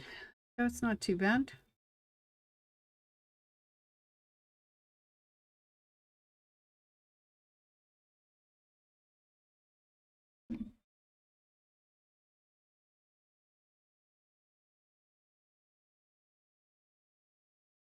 I wish I knew what you were doing though. 2 cents and a drive.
Almost done.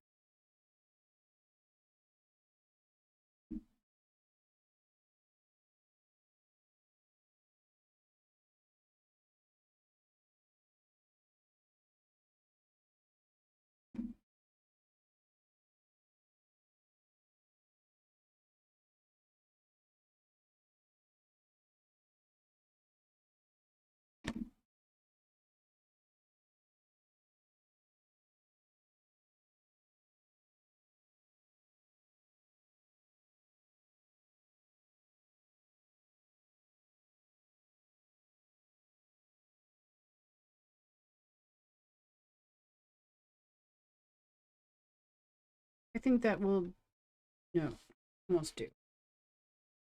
Almost.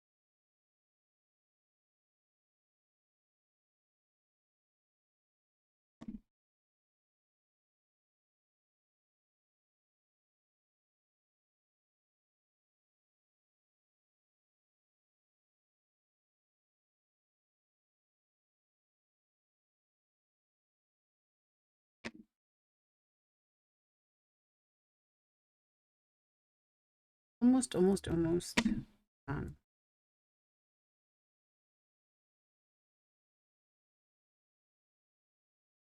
2 more.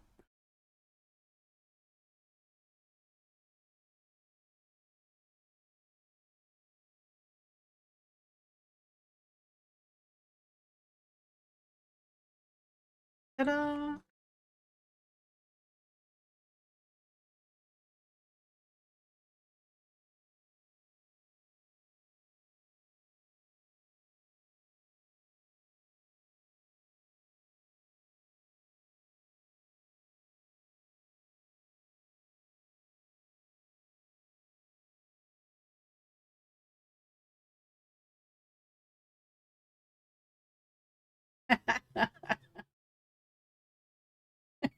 What on earth did you do? You deleted all your messages and then you were banned for 300 seconds.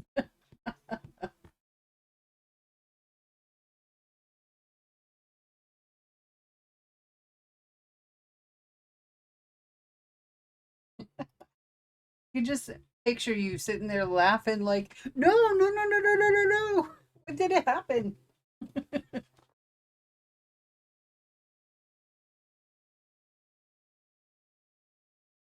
You are my moderator.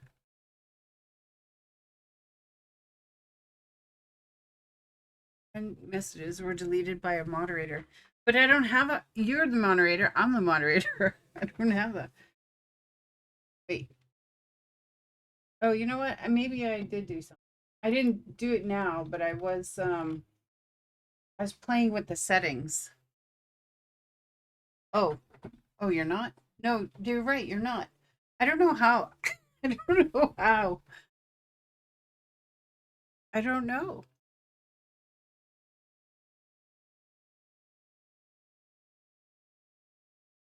I don't know. I can't tell you. I don't know what happened. Maybe the automatic moderator thing. Maybe I put the settings too high for like spam. Maybe because you're the only one talking or writing anything, they think that you're spamming because it's just you. I don't know. I don't know how this stuff works. Stream elements. Okay, well, I can figure that out after. I don't know. Maybe I should type to you instead of talking to you. I thought it was hilarious too, because I figured you just clicked on something and like it just deleted everything. And then, oh, there's probably like a way for me to like whitelist you or some other kind of, you know, approval thing. Like, hey, she can say whatever she wants. Yeah. I don't know. I'll figure it out after. I have like 400 videos to watch on how to make sure everything is set up the way it's supposed to be. I don't know. Can you even hear me okay? I should have asked you that before. you know.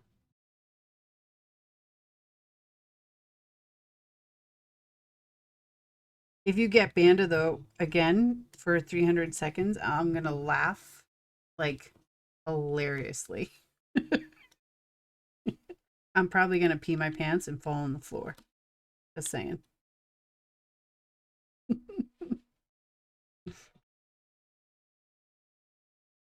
This is tedious, but at the same time, it's really gratifying to just pick off these little pieces of paper. Um, I'm kind of weird in that I like doing ridiculously just stupid stuff like this. So, yeah.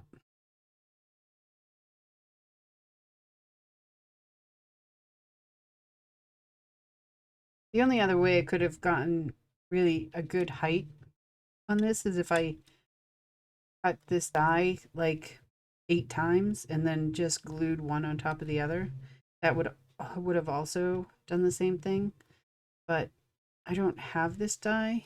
This is for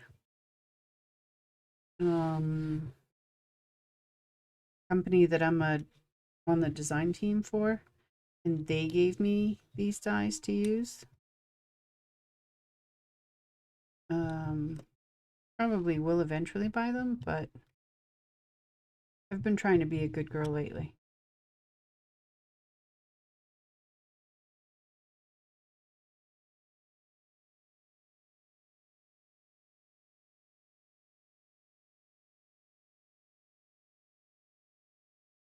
Oh, I just took off some of the tape. But it doesn't matter because it's 3M and it's ridiculously good quality. You can just stick it back there and nothing will go wrong.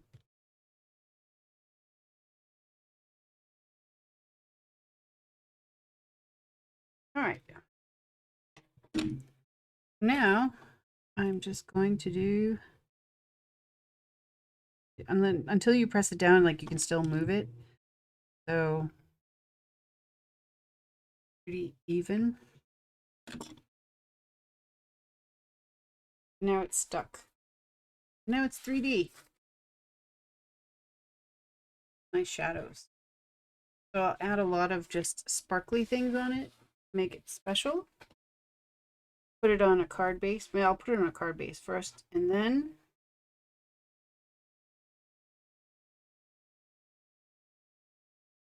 yeah, so much tape. What did I do with those card bases?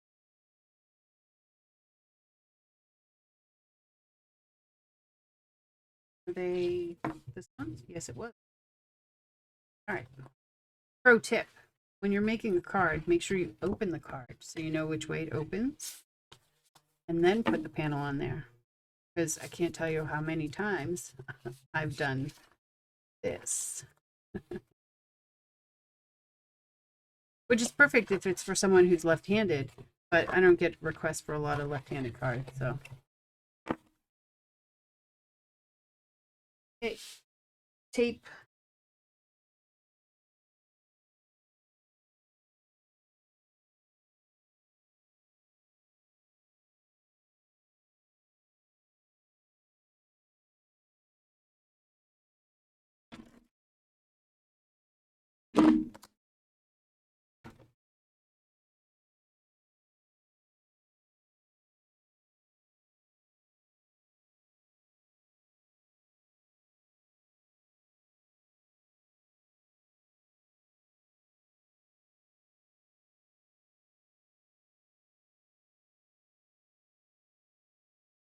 There's a little bit of overhang. And perfectionist screaming. And you're probably going to just laugh at me when you see actually how much gets cut off. But reason why that little that was bothering me. There is a reason why the people that buy my cards actually like to buy my cards. It's little. it's even, completely even, 100% perfect. And because it's green, I'm going to add some kind of primary sparkle bits. I don't want to go too crazy because there's a good chance that this will be for a guy. But I can add some reds and blues. No, not this one. This one's past.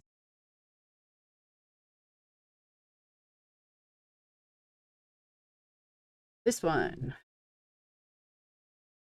I can add some like reds, blues, and kind of silver and stuff, and it should be fine.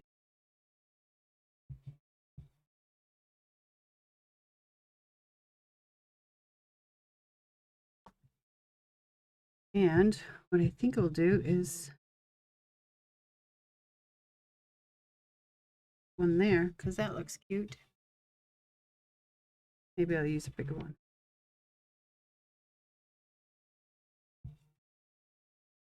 Yeah. And then just throw random ones all over.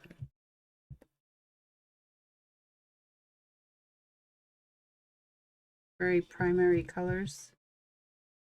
Keep it, I guess it's more gender neutral than not, but like orange is a neutral. Silver works too.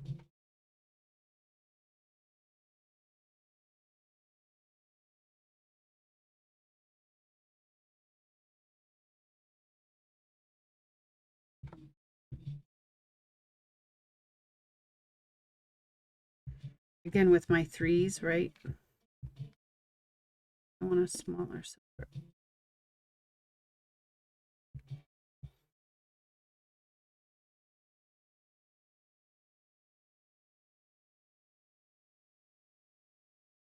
Add a key.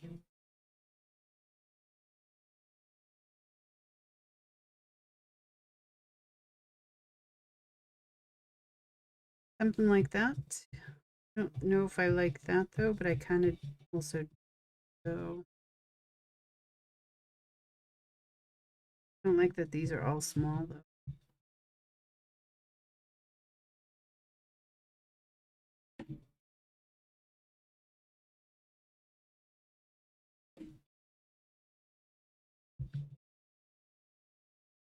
Yeah, I think that's good enough.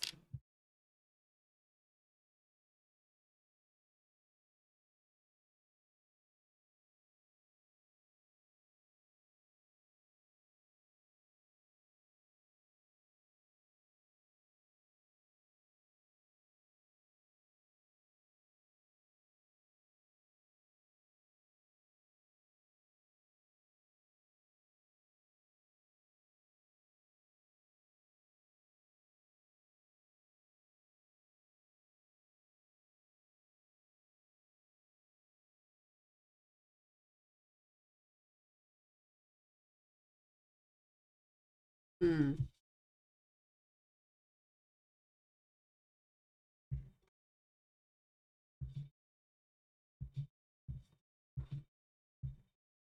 Nope.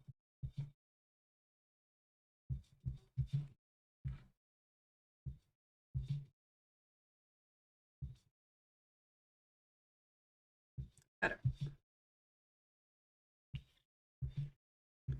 And that's that. And the next one I will emboss. And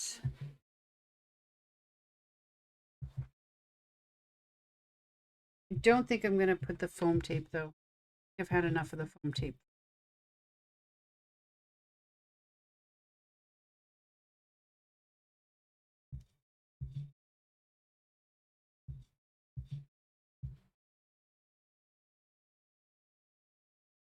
Done. Let that dry. The other ones.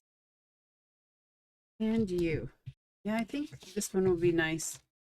I add, make this big silver sparkle and then just flat on there. I don't think it needs the height. That will look pretty. So Need scrap paper. I have two pieces of, one for embossing. This one, I'm just going to lay the embossing ink on top. Then I have tools. Get up and not get messy.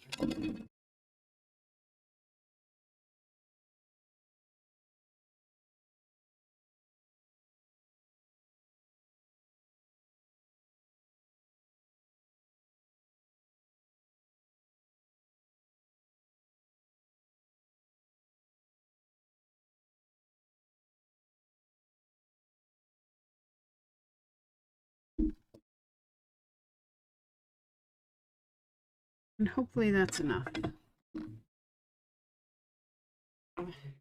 Now we'll take one. I'm gonna have to move this around a little bit so that the embossing powder gets all over it.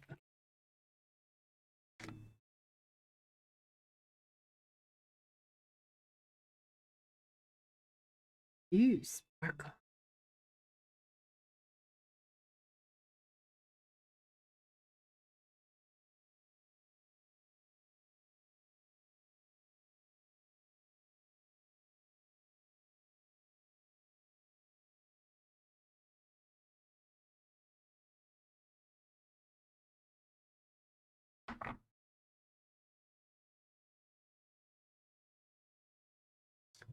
Mostly covered.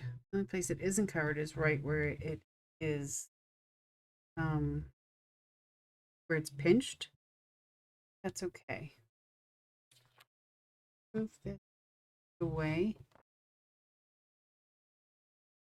so I don't blow it everywhere. I'm gonna mute you again for a bit. Don't blow out your eardrums. And I'll be right back.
So it is mostly done, but there's some spots where it's missing. So I'm just gonna put a second layer on it. I'll be back.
much, much better.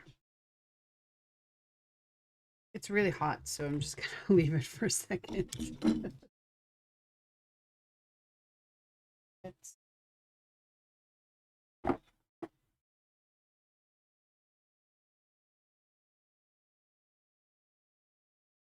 all the powder that came off and escaped going on the floor until vacuum day.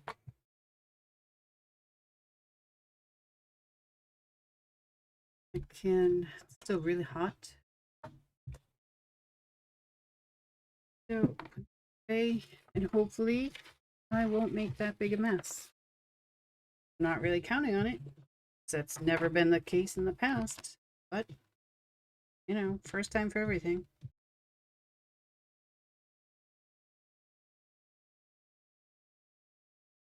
Eh, actually, not that big a mess. Just a little mess. That's good.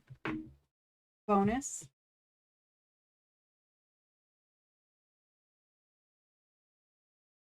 Okay. That's much better. The sparkle. Oh, the because let's face it, if you're sending hugs to somebody, they're probably going to a girl. Girls like sparkle. So big hugs, big sparkle. Now I am going to use this piece of paper and I'm just gonna put tape over everything. I really want this to not come off.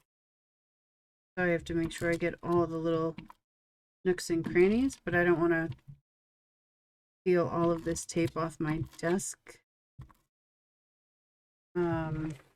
after. So I'd rather just recycle the piece of paper.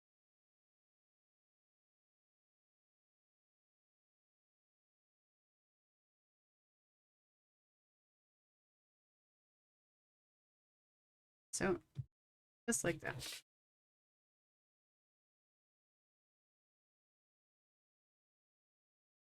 Now this one, I need to be a little bit more careful placing down because it's so delicate. And I need this piece of paper to be even.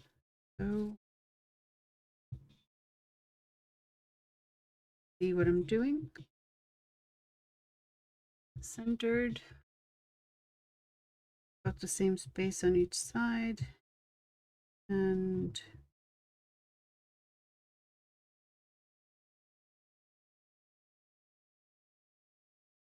my eye seems a bit crooked. And it's probably from heat embossing it. I'm going to slide it over. And then stick it down really quick. Sending big hugs.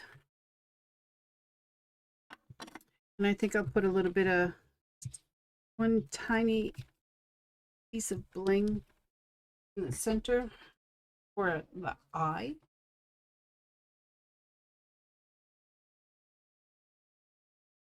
I think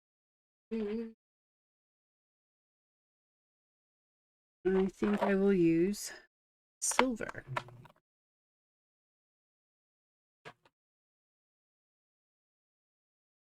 I think I'll put it on the card first. Pro tip, open your card.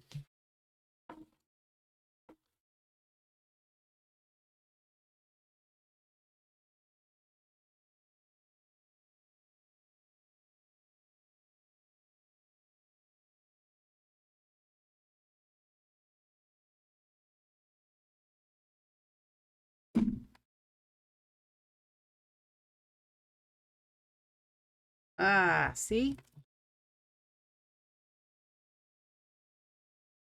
Love this tape. Does not permanently stick until you press it down. Is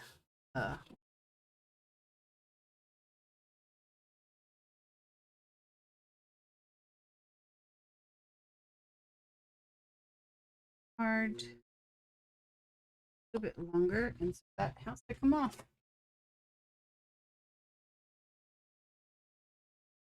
Has to come off. Don't try this at home. Professionals at work here. That little piece.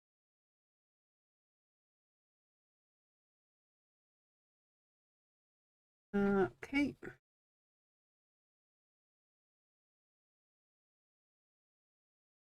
Now this panel could not come off. Oh, look at that. Bring it over a little bit. Hold on.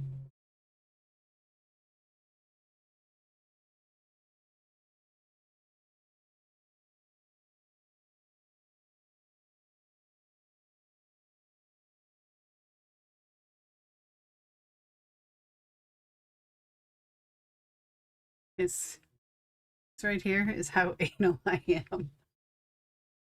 Such a perfectionist sometimes. I want the biggest one. I want it to not stick to me.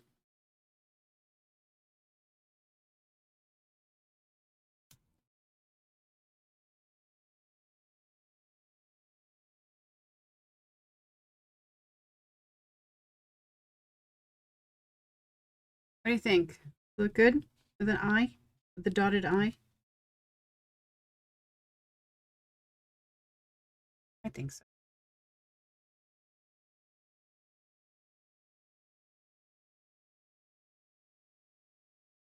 Yeah, you like it? Okay.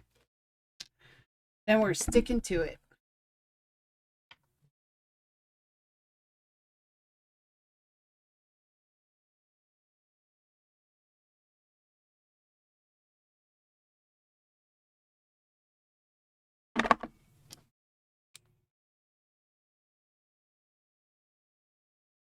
We are done. All of these need just a little bit more time to dry, but I am going to put my stamp on them so people know where they come from.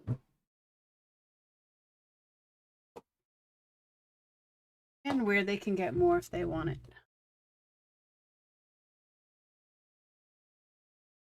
My own stamp, and I permanently adhesed it. No, permanently attached to this little stamping platform. I have it perfectly lined up, and then I use the grid lines to figure out where it should go on the card.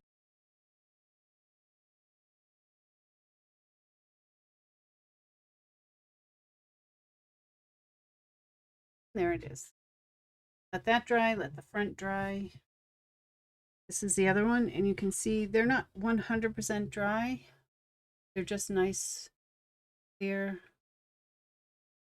Fine. It can handle just being down like this for a little bit. Then I'll put it like that, so both front and back get a chance.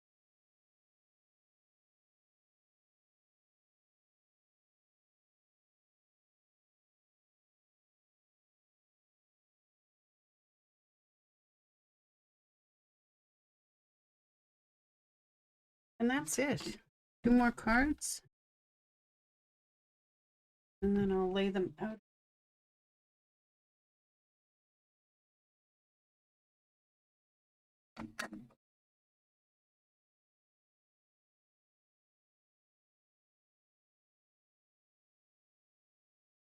Oh, these didn't really count, but they're still nice and they're still done, so I'm counting them anyway.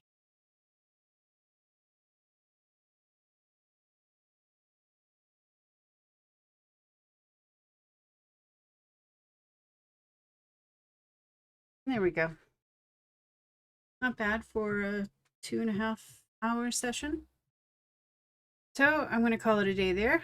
Go and grab some lunch, let these dry, and then I'll put them in with envelopes. And that's it for me for today. I might possibly be back Friday, but it depends on whether or not I'm Minecrafting with a beautiful friend of mine.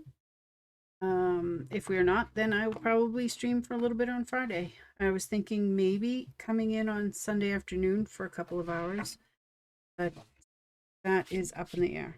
So hopefully I'll see you. If not, have a great day and I'll catch you next time. Thanks. Bye.